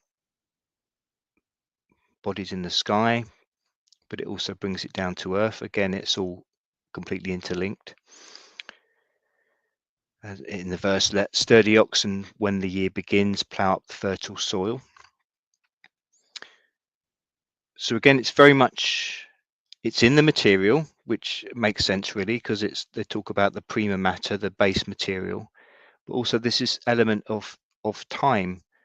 So yes, you've got the energy of the sun and the moon, but also they designate time. And Jay Widener was saying that time is very important to alchemy, and it was very important to the processes were done at certain specific times, and that was important in whether they were successful or not. So maybe that is why, when I say I wondered if some of the cryptic language, when it refers to the sun and moon being, and it refers to bodies being pregnant or virgin, it's talking maybe about things like new moon, full moon, something like that, things like that, solstices. And again, goes back to the stone circles.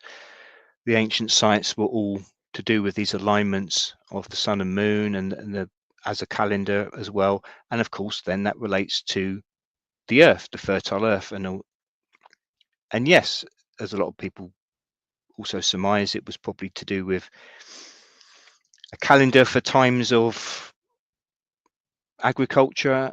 And I would say it's all these things. It's all of it at different layers of the same thing.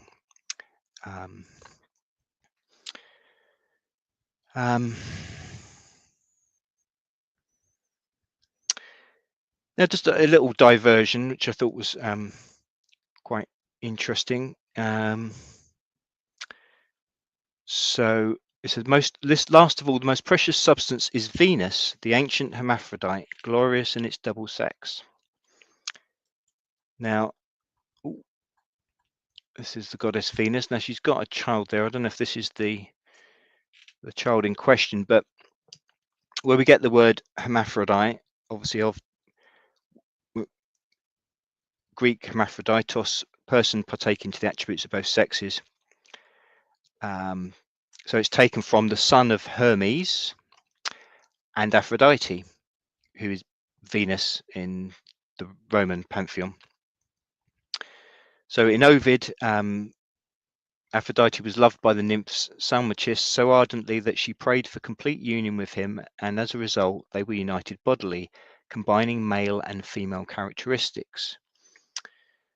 So I think we've mentioned before in other talks. I think DJ mentioned, but yeah, it's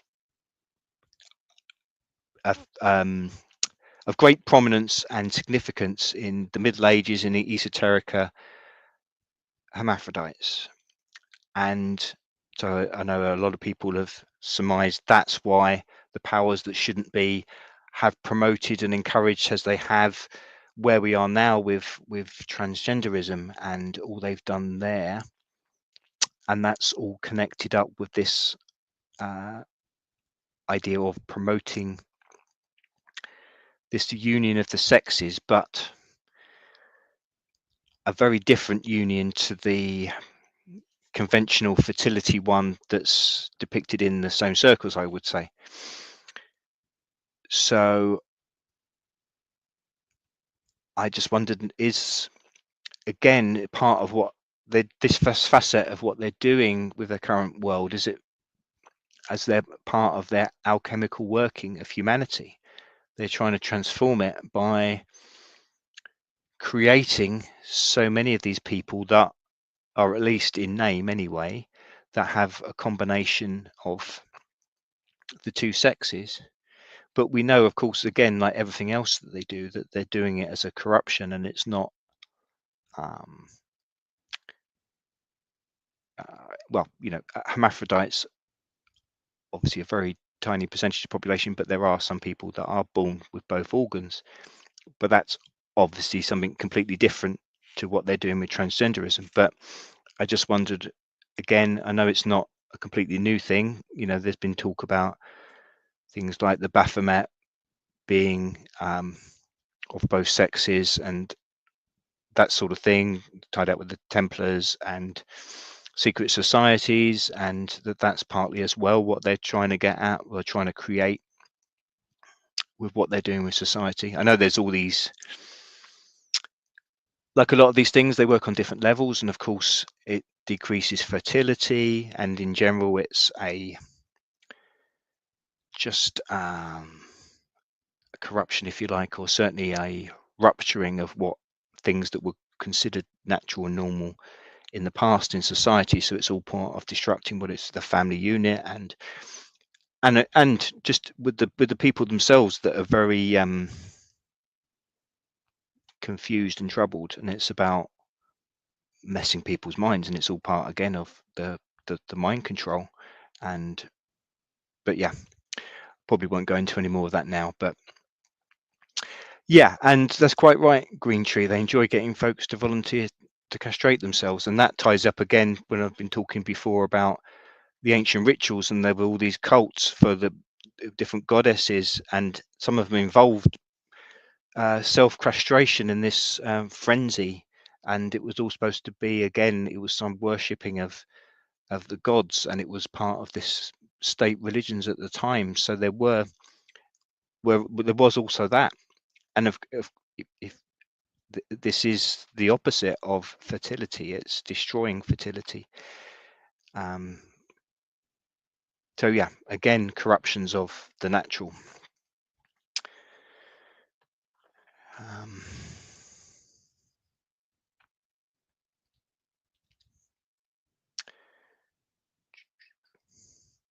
By a threefold washing and cleansing, the dragon put it off his old scales and ugly skin, and is hence renewed. This made me think as well with the Grail legends, and also just a bit further on in the text, the entrance of the philosopher's garden is kept by the Hesperian dragon, which being put aside, a fountain of the dearest water proceeding from a sevenfold spring, floweth forth on every side of the entrance of the garden, wherein make the dragon drink thrice the magical number of 7. Until having drunk, he put off his hideous garments. Then may the divine powers of light-bringing Venus and horned Diana be propitious unto thee. This made me think, when I was talking about the Grail, and I was talking about the works at Tanishka and Caitlin Matthews, with her work on the Welsh, is it Mabinogion? I'm doing pronunciations of French, Welsh, everything today. But these ancient Grail legends. But so much of that was around these different aspects of the goddess. And in a lot of these tales, you would have a version of the goddess that could be like a frightening monster figure, like a dragon, but also it just might be a woman, but in different ways would threaten or deceive the hero on their journey. It was like this trial that they had to go through to get to the other side, to try and achieve their goal, the Grail. This, if you like, the Philosopher's Stone. This transformation, this gaining of this elixir that would give them immortality or transform the kingdom to become the king.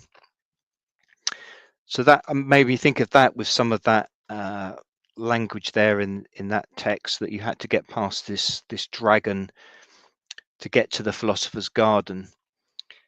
And we know I talk about fountain of dearest water. We've talked before about the importance of water at the ancient sites and all the energies of water. Of course, water and fire are mentioned all the time with these texts as their transformative abilities. And fire in water, or water is a different kind of fire, and I thought that's interesting. And that just made me think as well, when I talked before, these ideas around crop circles and in general around the sites around this area with all the aquifers, and we talked before about all the underground waters, and maybe the link between that and electricity, or maybe plasma, and the way that energy can be conducted and transmitted through water, and water underground. There were references in the text actually to, I can't remember, that it'll pop up in a moment, but something about water downwards or something like that, and that made me think of underground water. So when it references fire and water as being one thing, I think again it could be this idea of transmitting energy in the link between water and power, and we've got ley lines, that sort of thing. And also in that passage, then may the divine powers of light-bringing Venus and horned Diana be propitious unto thee. So horned Diana, again, you've got a reference to like a horned god, and which refers back for me to the ancient pagan gods. And as I mentioned again, it was Venus, light-bringing Venus. I suppose some might connect that with Lucifer as well, but this idea of light. And Venus, Aphrodite, it's this goddess. So that's the aspect, you could say, of the goddess, the maiden, the beautiful aspect of the goddess, the young maiden, the one that produces children. And again, in these tales of the Grail, you have the different aspect of the goddess, where you have the, as I say, you often they can be three in one. It can be embodied within the same figure as character in the tale, and you get past the dark aspect of the goddess, the scary dragon, and then you achieve the hero's journey, and you win the maiden, the Venus, the Aphrodite, and then from that the hero, the king, and the maiden aspect of the goddess unite, and then the offspring is the child. And just in relation to what we've just been talking about water, and also earlier about volcanoes, just again this link of the natural world, the Philosopher's Stone is found in the oldest mountains and flows from everlasting brooks. Those mountains are of silver and the books of gold. From thence gold and silver and all the treasures of kings are produced. Whoever is minded to obtain the Philosopher's Stone, let him resolve to take a long peregrination, for it is necessary that he go to see both the Indies, West and East Indies, that from thence he may bring the most precious gems and the purest gold. So it was interesting that they mention actual physical places on the earth there. the idea let him resolve to take a long peregrination, like a long journey. So again, that ties in with the quest, the hero's journey, the legends. You've got Jason looking for the golden fleece within the Greek legends. You've got these Grail legends, but it's rooted in it mentions specific places within the geographical Earth, the Indies. So that makes me interested, and I talked about in the Orkneys, well, partly with the St. Clairs, the Templar Freemason family that were also connected with the Orkneys, and whether they took on a journey and went to what's now North America. And there certainly seems to be lots of, yeah, you've got all this idea again of questing, knights going on a quest like you have with the Grail, and they're trying to maybe some of these they were sent almost on like wild goose chases, or was it? I don't know. Maybe it wasn't, but this idea that you have to go to different places in the earth to get different elements to achieve these transformations. That makes me just think now as well, John Dee, an alchemist, scientist, esotericist, you could say, and when he was advising Queen Elizabeth I, he came up with the term empire, and he apparently was the one that encouraged her to take over what's now America and colonize that. So just maybe it's just trying to tie up different parts of the earth. I won't do it justice, but another colleague of mine on Megalithomania, Olga Morales, I mentioned before, who's a well-known astrologer, does a lot of astrology for traders to do with business. So again, that's interesting with trade and business, but she's done interesting presentations recently on her YouTube channel. Might want to check out, but she was I'll go to a bit later on in my notes, but Ross Patterson's book in the 1900s, and it was looking at signs of the zodiac along the different dividing up the earth, different lines of latitude, I believe, and linking the different astrological signs with different parts of the geographical earth. So again, we've got this connection of the heavens above with the earth below, but some very interesting things there, and looking at alignments for going forward. But maybe as well that these things were in obviously from ancient knowledge, so it was in the way of a quest that they had to go different parts of the earth to try and get different aspects to draw it all together. It's also made me think, just off the top of my head, I remember hearing a talk,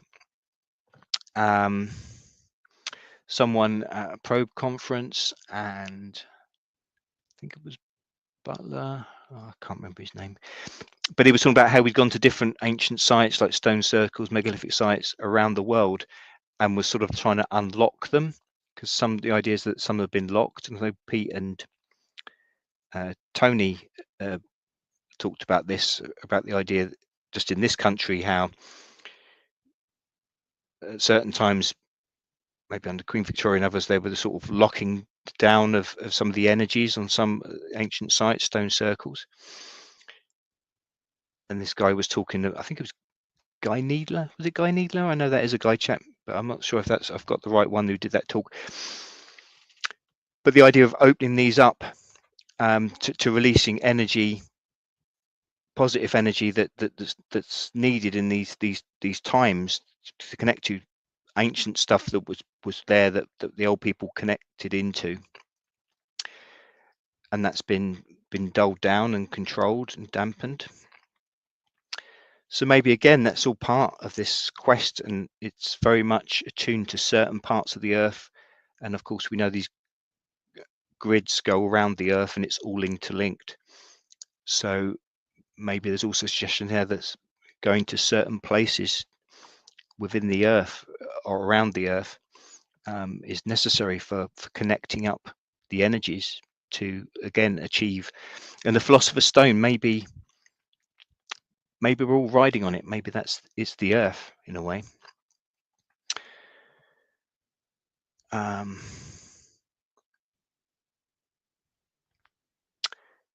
just read this long passage out and then we'll try and make something of it. But by liquefaction, bodies return into their ancient matter. Things concocted are made raw again, and the copulation between male and female is affected from when the crow is generated. Lastly, the stone is divided into 4 confused elements, which happeneth by the retrogradation of the luminaries. The ablution teacheth how to make the crow white and to create the Jupiter of Saturn, which is done by the conversion of the body into spirit. The office of reduction is to restore the soul to the lifeless stone, and to nourish it with dew and spiritual milk until it shall attain unto perfect strength. In both these latter operations the dragon rageth against himself, and by devouring his tail, both wholly exhausts himself, and at length is turned into the stone.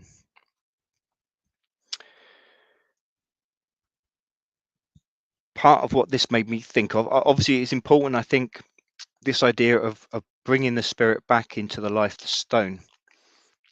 And so much as we know about pagan religion was about everything is animated, and everything's got energy, but also it's got some entities attached to it or within it.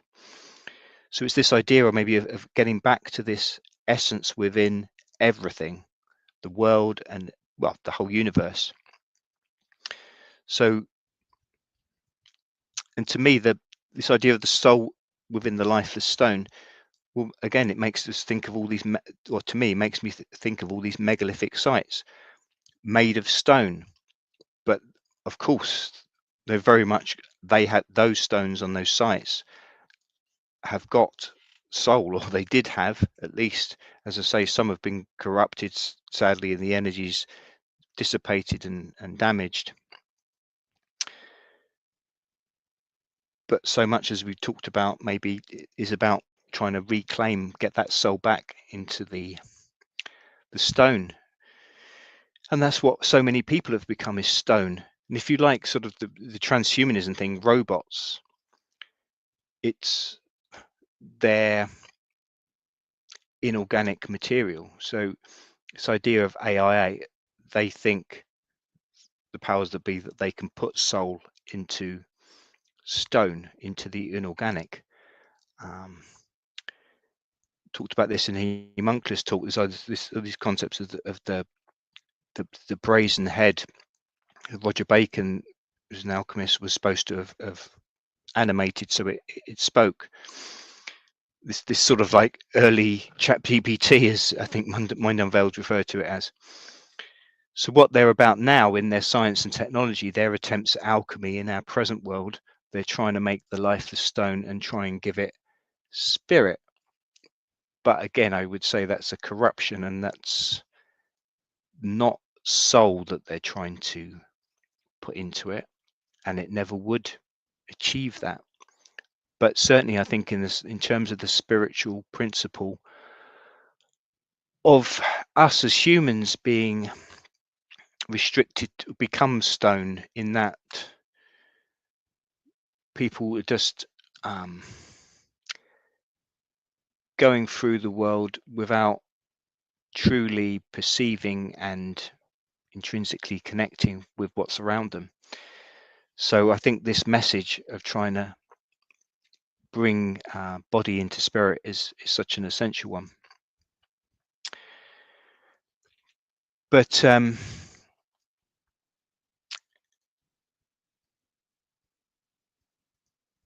Green Tea says, since Hermes was thrice born, I wonder if the elites have figured out how to transfer their consciousness.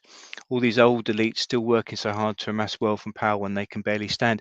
Well, so yeah, you get all these science fiction things claiming that, they'll be able to store the soul, if you like, the memories and the essence of people in a computer chip type thing, and so it can be in AI, so it can be put into the body of a robot or a computer, and it can be immortal. But I don't think that could ever be possible myself. I don't see how that could be possible. You could have the thing where something just makes the appearance of a human, just regurgitating phrases that a certain person said and having the voice that sounded like the person. But I don't think they could ever truly capture the essence of someone in that form. But they're trying to do it. When you think about it, that again, they're still trying. They're at least trying, if they've succeeded or not, to do alchemy. It's never finished being the aim of the elites, and also those in the secret societies. That's what well, I say modern science has always been, really, in technology. These are all facets of trying to transform something, and like you say, maybe that they're wanting this elixir of life, immortality. That was all bound up with just Harry Potter, the Philosopher's Stone. It's elixir of life. So Voldemort, the Dark Lord, can but come back to material form and take over the world again. But there was mention in there somewhere about the dragon raging against himself and by devouring his tail. And of course, that brings us to the Ouroboros, a symbol of eternal cyclic renewal, or a cycle of life, death, and rebirth. So that's again 3 states, if you like: life, death, rebirth, in a way. The snake's skin sloughing symbolizes the transmigration of souls. So again, remember Mercury, Hermes was also a psychopomp to take people to the underworld. The snake biting its own tail is a fertility symbol in some religions. The tail is a phallic symbol, and the mouth is a yonic or womb-like symbol. First known representation of the Ouroboros on one of the shrines enclosing the sarcophagus of Tutankhamun. One of the earliest known Ouroboros motifs is found in the enigmatic Book of the Netherworld, an ancient Egyptian funerary text in Tomb of Tutankhamun in the 14th century BC. The text concerns the actions of Ra and his union with Osiris in the underworld. The Ouroboros is depicted twice on the figure, holding their tails in their mouths, one encircling the head and upper chest, the other surrounding the feet of a large figure, which may represent the unified Ra Osiris born again as Ra. Both serpents are manifestations of the deity Mayan, who in other funerary texts protects Ra in his underworld journey. So again, this all seems to tie in with Grail legends and things like that. But the idea again of death and rebirth, regeneration. The Ouroboros appears elsewhere in Egyptian sources where, like many Egyptian serpent deities, it represents the formless disorder that surrounds the orderly world and is involved in that world's periodic renewal. The symbol persisted from Egyptian into Roman times, where it frequently appeared on magical talismans, sometimes in combination with other magical emblems. The 4th century Latin commentator Servius was aware of the Egyptian use of the symbol, noting that the image of a snake biting its tail represents the cyclical nature of the year. So again, we've got the calendar, the seasons, time, and death and rebirth. I just think I've got this other version of the Ouroboros as well. I think this was interesting. It just ties in with what we were talking about before. So early alchemical Ouroboros illustration with the words in the middle there, which mean the all is one, from the work of Cleopatra the alchemist in MS Marcinia, 10th century. So the all is one, again, you could say another version, as above so below, this interconnectedness, which obviously, again, the snake biting its own tail, it makes it's a continual circle, and all is one. And this idea coming out of primeval chaos is where existence comes from. You could say that chaos is, again, you could equate it to plasma, because it's 99% of the universe, and our tiny 1% of the material universe, it comes from that background, if you like. That's like the blank screen upon like the matter of the text is written.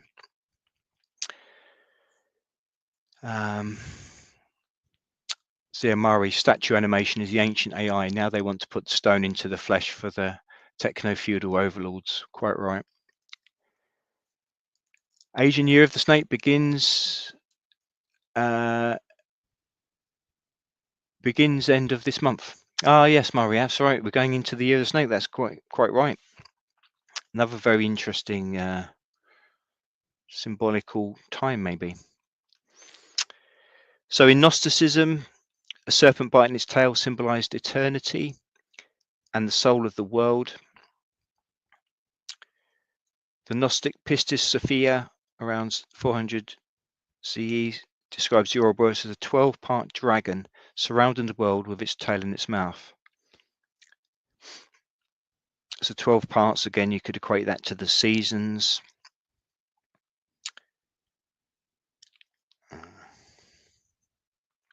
The black and white halves of this image may perhaps represent a Gnostic duality of existence, analogous to the Taoist yin and yang symbol.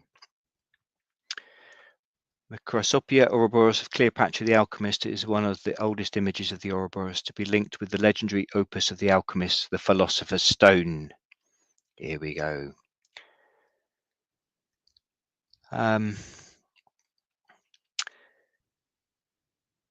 So yeah, to me, all of these legends and rituals and the megaliths, they are all part of one continuum, one cycle. And I think maybe that's a crucial lesson, that they all are part of that, and there's not, now things are broken up, it's like, you know, this is the way of science and technology and progress and superior. Again, these are all false ideas that create this break within ourselves as humanity, which is so many breaks in humanity as itself, which creates all these anxieties and delusions and pain and anger and frustration and more and more chaos and destruction, the kind of material chaos which is destructive on this world. Ah, Pete, you're drawn to dragon books in the hen shop today. Haha. Well, there you go. Yeah, so snake and dragon synchros. Well, yeah, Year of the Snake coming up, as was mentioned there. So thank you for that, and it's very true. Let me just try move a little bit further down. We're all hanging in there, sticking with me on this Sunday night. I really appreciate you all listening.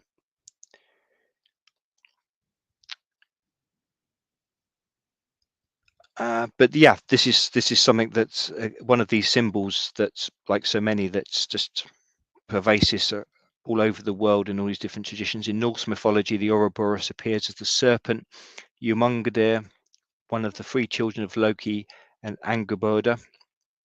Now I'm destroying Norse words, which grew so large that it could encircle the world and grasp its tail in its teeth.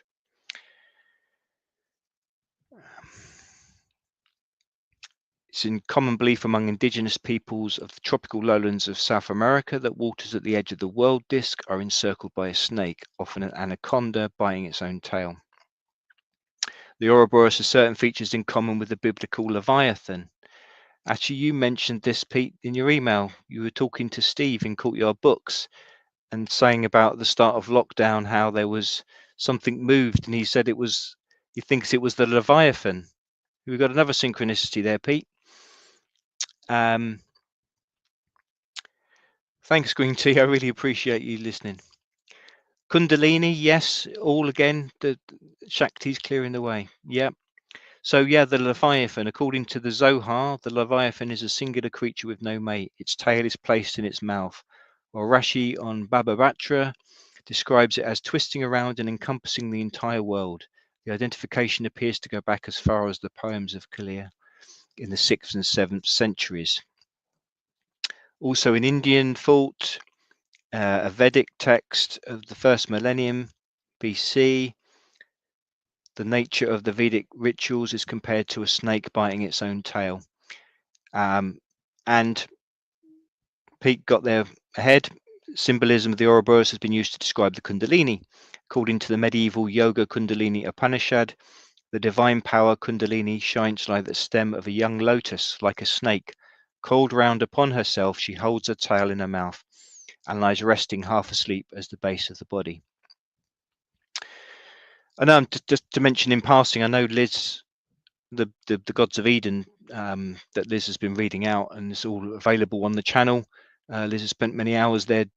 Just a fascinating book that's got so much of the history of the world and relating it. But in the early days, I believe there was a Society of the Snake, can't remember what they were called exactly, which were on the good side of trying to overthrow the overlords, but then it got corrupted and they became into these secret societies that have actually been destructive.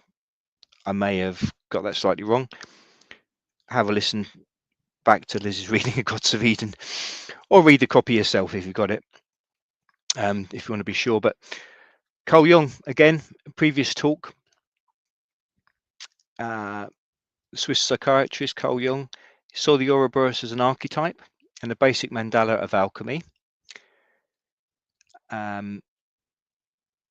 He said, Mr. Jung, the alchemists who in their own way knew more about the nature of the individuation process than we moderns do, expressed this paradox through the symbol of the Ouroboros, the snake that eats its own tail. The Ouroboros has been said to have a meaning of infinity or wholeness. In the age-old image of the Ouroboros lies the thought of devouring oneself and turning oneself into a circulatory process. For it was clear to the more astute alchemists that the primary material of the art was man himself. There we go. The Ouroboros is a dramatic symbol for the integration and assimilation of the opposite, i.e. of the shadow. This feedback process is at the same time a symbol of immortality, since it is said of the Ouroboros that he slays himself and brings himself to life, fertilizes himself and gives birth to himself. He symbolizes the one who proceeds from the clash of opposites, and he therefore constitutes the secret of the prima materia, unquestionably stems from man's unconscious. The Jungian psychologist Eric Newman writes of it as a representation of the pre-ego dawn state, depicting the undifferentiated infancy experience of both mankind and the individual child. Green Tea, yeah, it was a snake that told the truth in the Garden of Eden. It was God that lied and said they would die. Ha! Indeed. Pete, Ophite, Gnosticism. Magician Tarot. Oh, it's all coming together, people. It's lovely sharing this journey, this quest for the Holy Grail. Trying to conjure up the Philosopher's Stone on a Sunday night on YouTube. Though YouTube doesn't deserve us, does it really? But I don't deserve you, but thank you. This is interesting as well, that we talked about the intrinsic connection with modern science and medicine, and how it's just a continual flow, like the circle of the serpent biting its tail. And that's interesting. Serpent as well, isn't it? It's an ancient symbol for medicine as well, and that's why the WHO have it on their badge, but I would say that they say that, but to me, having a snake on your emblem for the World Health Organization, to me, it rather, I think they're really hinting, well, not hinting really, we know, but it's actually a symbol of the bad side of the serpent that we know about. But that again, it's that idea, and of course, there's the thing about, was it a snake's poison, and sometimes you need the poison to make the antidote, that kind of thing. Again, you've got this similar to one of these alchemical processes I was talking about, and it was referring to, I think it was sulfur, but it was it mercury?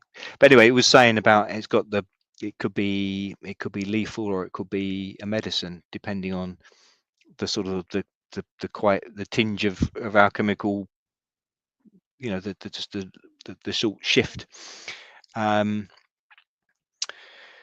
So yeah, but yeah, in terms of modern science, there's Kekulus. That sounds like something out of a legend, isn't it? Kekule. I do apologize to the man, I can't pronounce his name. Kekule. Anyway, so he was a scientist, 1870s. The Ouroboros was his inspiration for the structure of benzene. Kekule's proposal for the structure of benzene in 1872. He was an organic chemist, German. He described the eureka moment when he realized the structure of benzene after he saw a vision of Ouroboros.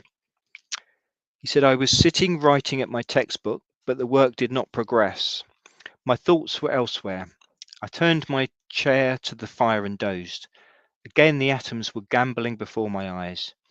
This time the smaller groups kept modestly in the background. My mental eye, rendered more acute by the repeated visions of the kind, could now distinguish larger structures of manifold conformation, long rows sometimes more closely fitted together, all twining and twisting in snake-like motion. But look, what was that? One of the snakes had seized hold of its own tail, and the form whirled mockingly before my eyes. As if by a flash of lightning, I awoke, and this time also I spent the rest of the night in working out the consequences of the hypothesis." I just think reading that as well, of course, DNA, again, we've got the helix, we've got that sort of twisting snake, not biting its own tail, but that sort of the snake element to it. Martin Rees, who is, I believe, still with us, scientist, astronomer, astrophysicist, I think.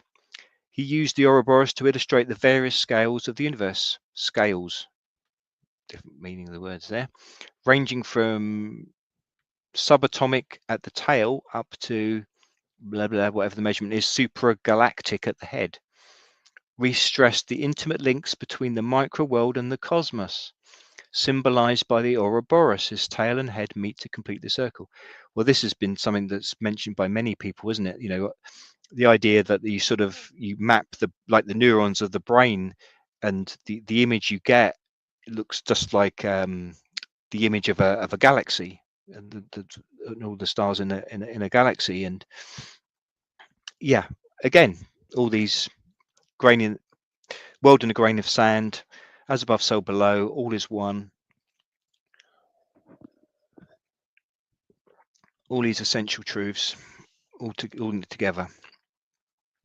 And just an aside as well, I was thinking, connecting as well with putting the soul in the stone, but also the serpents. I've got to get Göbekli Tepe in Turkey, and you've got to fit it in every talk somehow or another. But Andrew Collins and Hugh Newman, they were talking about, they believed Göbekli Tepe and Qur'an Tepe even more so. So much of the design was that looking serpentine, with like what could be maybe water channels, and the heads coming up. And I believe it may have been like sort of rituals there involving snakes and the shamans. But then, these snakes, part of the ritual, and then they got made into actual megalithic sites in which to enact the rituals. So again, this idea of the serpent or the dragon and its importance and how it became, it got put into the megaliths, but I'm sure the megaliths and their images of animals on there, in the same way as people even further back, just in the natural world, in the landscape around them, would have seen animal-like gods, entities within the natural world. It's all part of that spirit in the stone. So, and that again links to a Grail legend in terms of the sword in the stone. Obviously, later you're going to King Arthur pulling out the sword from the stone. Just a very much a little brief aside in my Christmas talk, talking about Mithras, who was a Roman god precursor to Jesus in terms of his birthday on the 25th. He was supposed to have emerged from a stone. And I forgot to mention, when we're talking about sulfur, again, I believe that's often found from meteorites. And there's all these different meteorites that have, or supposed meteorite stones that have got sacred status in these different religions and were linked to goddesses. I talked about the goddess Sibyl in what was now Turkey, and then there's this stone, meteorite stone, which was worshipped as Sibyl, was moved to Rome because they didn't think their gods were doing them enough favors in terms of the battle with, I think, Carthage. So they actually literally transported this stone and started worshipping this Sibyl cult, which is one of these mad cults that I talked about in previous talks. So again, this idea of the stone from the heavens, the stone that's somehow got these, well, maybe it's come from the sun, or it certainly would have in their belief, maybe it's come from the sun, and it's like, that's like light that's been made into rock, it's been made into solid matter, and it's come down to earth and hit the earth. And of course, you've got the Mecca stone as well, which predates Islam by a long way, but then became associated with the Prophet, and but yes, that was another interesting connection. That does fascinate me as well. But this idea of the sword in the stone, and the snake sort of weaving its way along, and of course this has come up before. So is this, I think it's a Seberot, which again is around sort of tree of life and these different stages. I think in Kabbalah as well. So looking at a website, the Tarot Tree House, a tarot approach to climbing the Tree of Life. The Tree of Life is often compared to a ladder, represents spiritual ascent, but as we can climb the tree towards the divine, so the divine can reach down towards us. These two directions are called the path of redemption and the path of enlightenment. The path of enlightenment is the descent of divine energy from above. So very much the description of the sun's light, the sun's energy. This descent is expressed symbolically as a lightning flash path, shown as a sword bent into the jagged path of a lightning strike. Each jag on the path marks the turn at one of the Sephiroth. Each Sephiroth is touched in turn from Kepha at the top to Malkuth at the bottom, which is, I think, our base material world. The path of redemption is the ascent of mundane energy from below. This is the path of the serpent, and symbolically is represented by a snake that coils around each of the Navitov, 22 paths on the tree that connect one Sephiroth to another. So there we go. There's the snake. So that's climbing up. Again, all this, links to the Kundalini chakras thing as well. And I guess maybe snakes and ladders, as we got that some origins back there to that. So yeah, again, maybe think of that. You've got the serpent from the base material world up to the top of the heavens, and around the paths of enlightenment as well.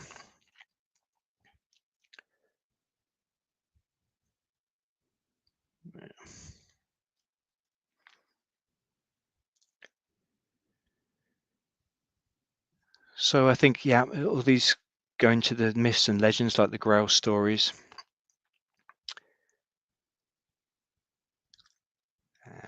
Just get myself back in line.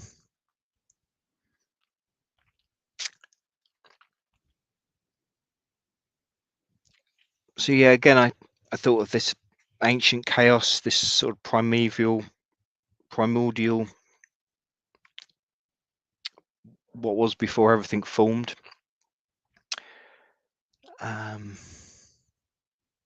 The virtue thereof flowing from the spirit of the universe is a present panacea and universal medicine for all the diseases of all creatures.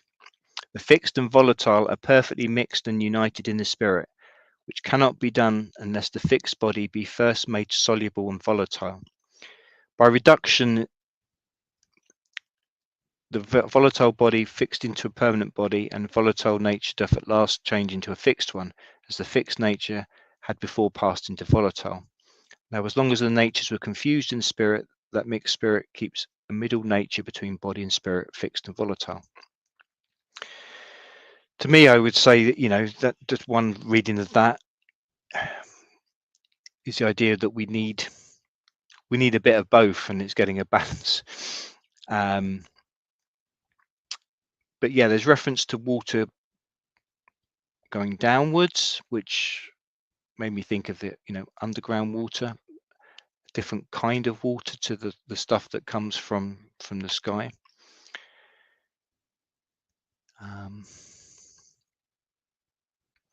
The generation of the stone is made after the pattern of the creation of the world, for it is necessary that it have its chaos and first matter. The light arising, darkness retreats, the waters are gathered into one place, and dry land appears. At length the two great luminaries arise, and mineral, vegetable, and animal are produced in the philosopher's earth. So I mean, this was written in 1623, I think, but to me, that's a scientific. In many ways, it could be a slightly different language, of course, but it's basically a scientific. The earth coming together out of the chaos, and then the energy of the sun, darkness retreats, water starts to form, and then more and more dry land appears. Mineral, vegetable, and animal are produced. In a very little nutshell, there, that's a sort of evolution of the planet. So I don't know. Makes me think as well that there's an intrinsic knowledge there, if not just instinctive. I mean, lots of course people think there were ancient societies like Atlantis type thing where there was a very advanced knowledge before. So it may not even just be an instinctive one, but on this talk that Jay Widener had, so you can get it on his Reality Check YouTube channel, and he's got great stuff on there anyway, of many different forms, but a lot of interesting stuff on alchemy. But I've lost me train of thought there for a moment.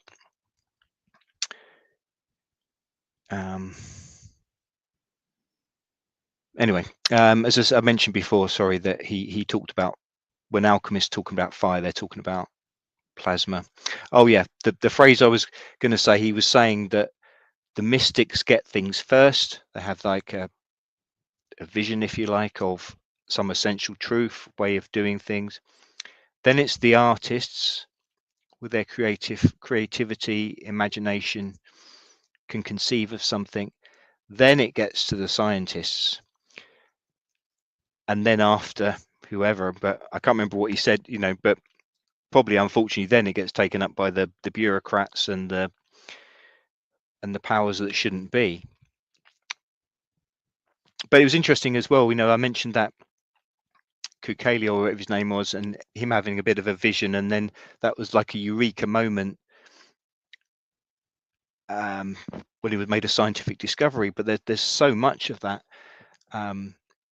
so many scientific discoveries, although scientists wouldn't make a big play on that, but they get some sort of little visionary insight.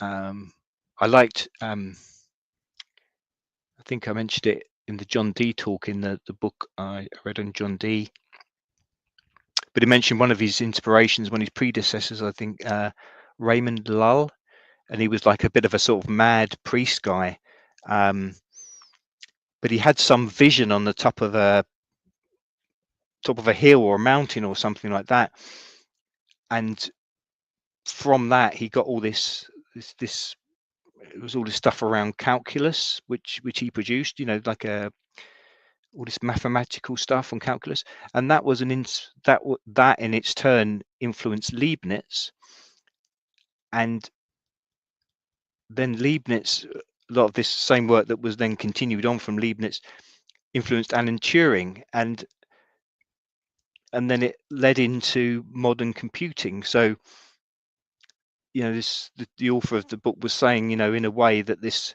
modern computing, you could stem it back to some mad monk bloke having a vision on top of a hill. But that came out in these, this mathematical calculus, which was one of the foundations of a scientific method that go into modern computing, and look at what's happened with that now. So yeah, Green Tea, the Telepathy Tapes podcast, I think, was it you? Someone sent a link to that, or I've seen something about it. It does touches a lot on deaf consciousness. Well, I'm interested to check it out. I will do. Thank you. Snakes and Ladders has its connections in ancient India. Thanks, Linda. Represented the Vedic tradition of life, death, and rebirth. There we go. It's all in there again, isn't it? But yeah, nature useth a double fire in the work of generation, intrinsic and extrinsic. The former being placed in the seeds and mixtures of things is hid in their center, and as a principle of motion of life, principle of motion and life, doth move and quicken the body. But the latter, extrinsic, whether it be poured down from heaven or earth, raiseth the former as drowned with sleep, and compels it to action. For the vital sparks implanted in the seeds stand in need of an external motor, that they may be moved and act. Well, again, this is in many ways basic science in terms of nature. The actual seeds of plants, of trees, or whatever, go in the earth, but they need the sun's energy as well. But again, it's this idea of something intrinsic to things, to life, but then the extrinsic energy, fire, can make it grow, multiply. So the J. Wider and Bridges book on alchemy, the history of alchemy, says alchemy is the art of transmutation, is based on an understanding of the unified field of matter, energy, and information, involving an interlocking series of transformations that demonstrates the identity of these three components of the field. Always back to three again. The key to these transformations is the ability to communicate, that is, exchange information directly with matter. And of course, remember, Mercury Hermes was a god, amongst other things, of communication.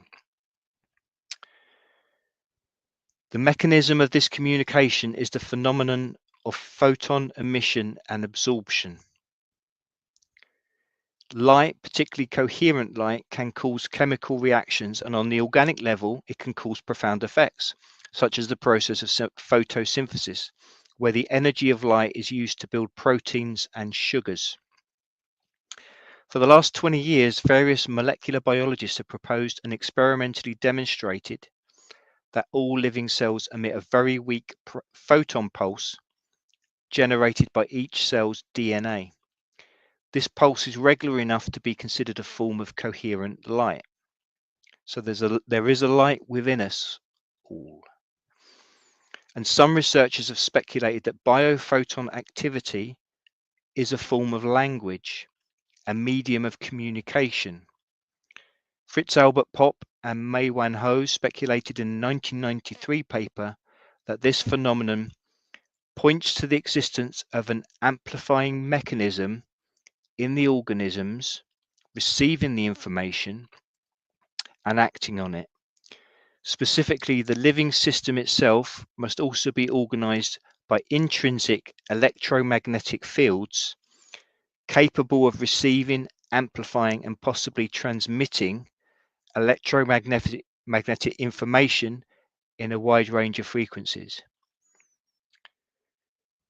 And it made me think as well, although I haven't fully read his books and stuff, but Rupert Sheldrake,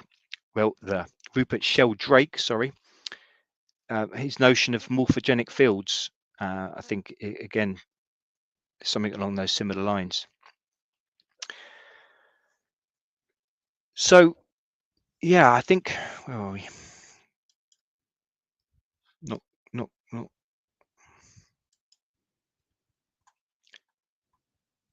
So, yeah, we're it's pretty cosmic, man, isn't it? Hey, now there's also references in here amongst all the other.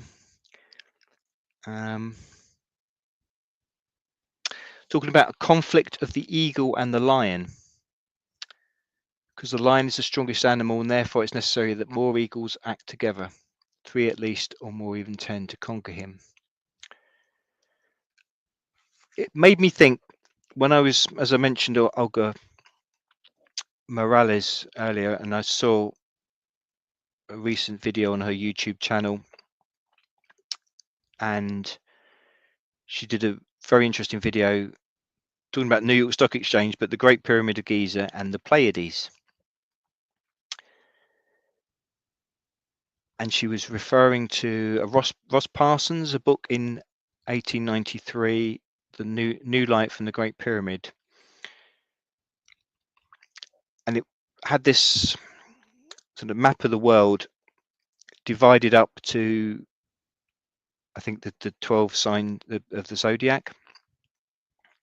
And so the different countries within which sort of section of latitude it falls in came under one of the signs. So within this book, the rediscovery and repopulation of America, I mentioned how John Dee suggested that to Elizabeth I, for the English anyway, the British doing it. America was a reflection of ancient Egypt and a promised land, or what is symbolically referred to as the constellation of the eagle, Aquila Aegyptus, and the swan, Cygnus Canon or Canada. These connections to celestial entities and terrestrial geography are believed to be mirrored in America, much like how Russia is associated with the bear, China with the lion. So that's English. I don't know. The book talks about China fighting with, sorry, it talks about lion fighting with the eagles, but British India with the unicorn, and the Great Pyramid with the Pleiades. I just thought that was interesting as an aside, just as I happened again these sort of like synchronicities, having seen Olga's video, and I think there may be before when I was talking about relationship within the text, and maybe it's talking about alignments of the planets and obviously the sun and the moon, but also in relation to points on the Earth maybe and different times. But it is very interesting. America definitely. There's so much there where it seems, and obviously, going back to this talk about where the Templars went there a long time ago, but a bit of a secret missions and stuff like that. So that there was something in America that a reason for them to go there, and it would had some symbolic spiritual connection. And again, I don't know whether it's something about seeking to join up these different parts of the globe, whether there's something particularly there that they thought that they needed to tap into as part of some journey in gaining this power or ascension, or I don't know. It's something maybe for future research, but it was just something that jumped out at me. There was also something CJB Books, I think, and he was talking about how a lot of the ancient texts, the Garden of Eden was actually posited right in the north of the planet, so around like the Arctic Circle is now. And he was talking about the underworld being seen, or an entrance to the underworld being seen in maybe what's like now Greenland, and or again the Arctic Circle.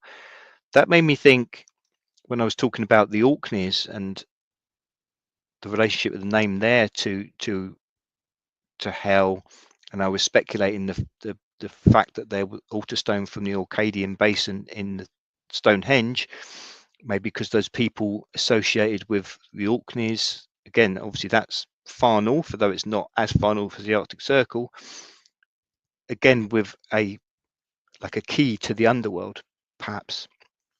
But that again made me think back to that. But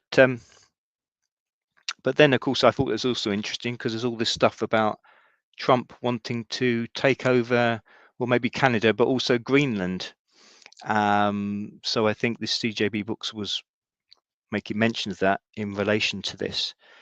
So I don't know whether there's some symbolic ancient reason that some sort of prophecy or something that is trying to be fulfilled with that, if it ever comes to pass. Don't know. Interesting. Big Ears likes going there too. Is that our my unfortunate, not mine, but King Boy? Yeah.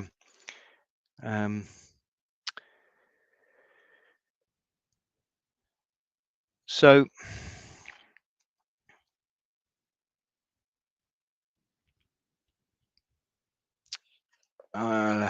might start winding it up now. So I think we come to pretty much the end of the text. I know I've not done it justice. I mean, but it was just like picking out my thoughts, bits that came out to me, linking up with things I've read before. I'll just read. Three-headed dragon keepeth this golden fleece. The first head proceedeth from the waters, the second from the earth, the third from the air. It is necessary these three heads do end in one most potent, which will devour all the other dragons. So maybe that links again with that Ouroboros. Then a way is laid open for thee to the golden fleece. In reading these things, invocate the spirit of eternal light. Speak little. Well, I've just been rabbiting on for ages. Meditate much and judge aright.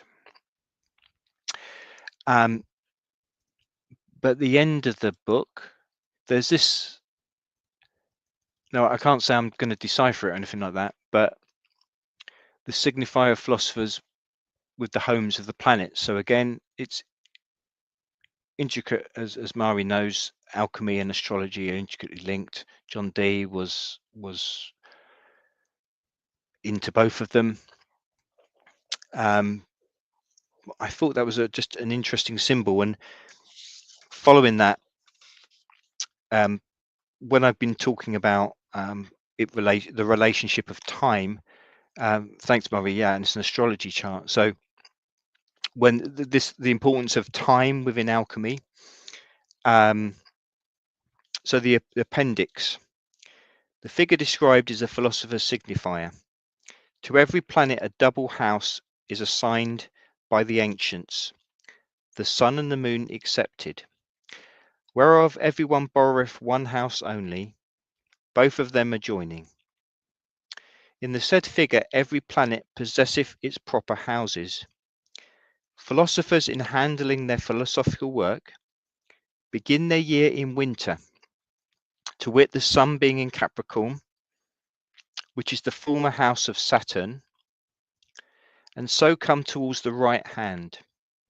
In the second place, the other house of Saturn is found in Aquarius, at which time Saturn, i.e. the blackness of the dominary work, begins after the 45th or 50th day. The sun coming into Pisces, the work is black, blacker than black, and the head of the crow begins to appear. The third month being ended, and the sun entering into Aries, the sublimation or separation of the elements begins. Those which follow unto Cancer make the work white. Cancer addeth the greatest whiteness and splendour, and doth perfectly fill up all the days of the stone, or white sulphur, or the lunar work of sulphur, the moon sitting and reigning gloriously in her house. In Leo, the regal mansion of the sun, the solar work begins, which in Libra is terminated into a ruby stone, or perfect sulphur. The two signs Scorpio and Sagittarius, which remain, are indebted to the completing of the elixir. And thus the philosopher's admirable young taketh its beginning in the reign of Saturn, and its end and perfection in the dominion of Jupiter. Mari and other astrologers will get more from that for me. It's just I just wanted to read it out because it wasn't too long, and it just, I don't know, it's something there that will be on the channel, and it's something maybe to go back through. But obviously, again, it's intrinsic that this alchemical process is all related to time, but it's relation to the planets and astrology and the seasons, but so much more than just the natural seasons of winter, sun, when the sun's up, and when it's cold. So much more than that. The influence of the planets. Astrology, as mentioned before, is something that I've not gone into in a big time, but it's fascinating to see the intrinsic links between astrology and alchemy and all this historic knowledge. Thank you, Margaret. Very kind. Mari, it's an allegory for a working cycles of light. Thank you very much, Mari. Thank you, Linda. Yeah, well, it's been great. I really appreciate you all being here, and it's been great going through it all with you and spending this Sunday, this wet Sunday. Thanks very much, Rachel. It's a really fascinating book. It's just as a little side, because we were meant to go to Glastonbury for the winter solstice, but a combination of disasters, well, not disasters, but one thing or another, we didn't make it. But Connor did make it soon after, and apparently, unbeknownst to me, Liz sent him with a task. She said, go into Courtyard Books in Glastonbury and ask them for an alchemy book. And Connor said, I viewed it like it was a side task on a virtual reality game. And I had to go into a bookshop and buy a book on alchemy. So anyway, they recommended this one. It's the first. There's a series of 3, but yeah, it's beautifully reproduced, the original text. But there's so much fascinating stuff in there, and it's the kind of thing reread a million times, and get all different things from it. Thank you. I'm glad you all learned. I learned for sure, and this what a fascinating way to end on. It's just like, yeah, there's universes, but I think just that essential truth, apart from all the finer points, just that we all have the same essential light within us as within everything else, and from the sun and from the universe, it is all one, and don't let that ever take that away from us. And we're all connected, and you and my friends, we're all connected. And Johnny, see you in Glastonbury. Love you all. I hope to see you friends soon, and we'll at least see you in another talk soon. Although I'm going to be writing the book, so but yeah, 100% still going to keep these talks up. Might not be able to do as long detailed ones as this in future, but I'll keep dropping in and going through some of the research and some of the ideas and little things are popping up in the world. We'll get there. We'll get there. Love you all, and yeah, speak to you again soon. Thanks again for watching and listening. Much appreciated.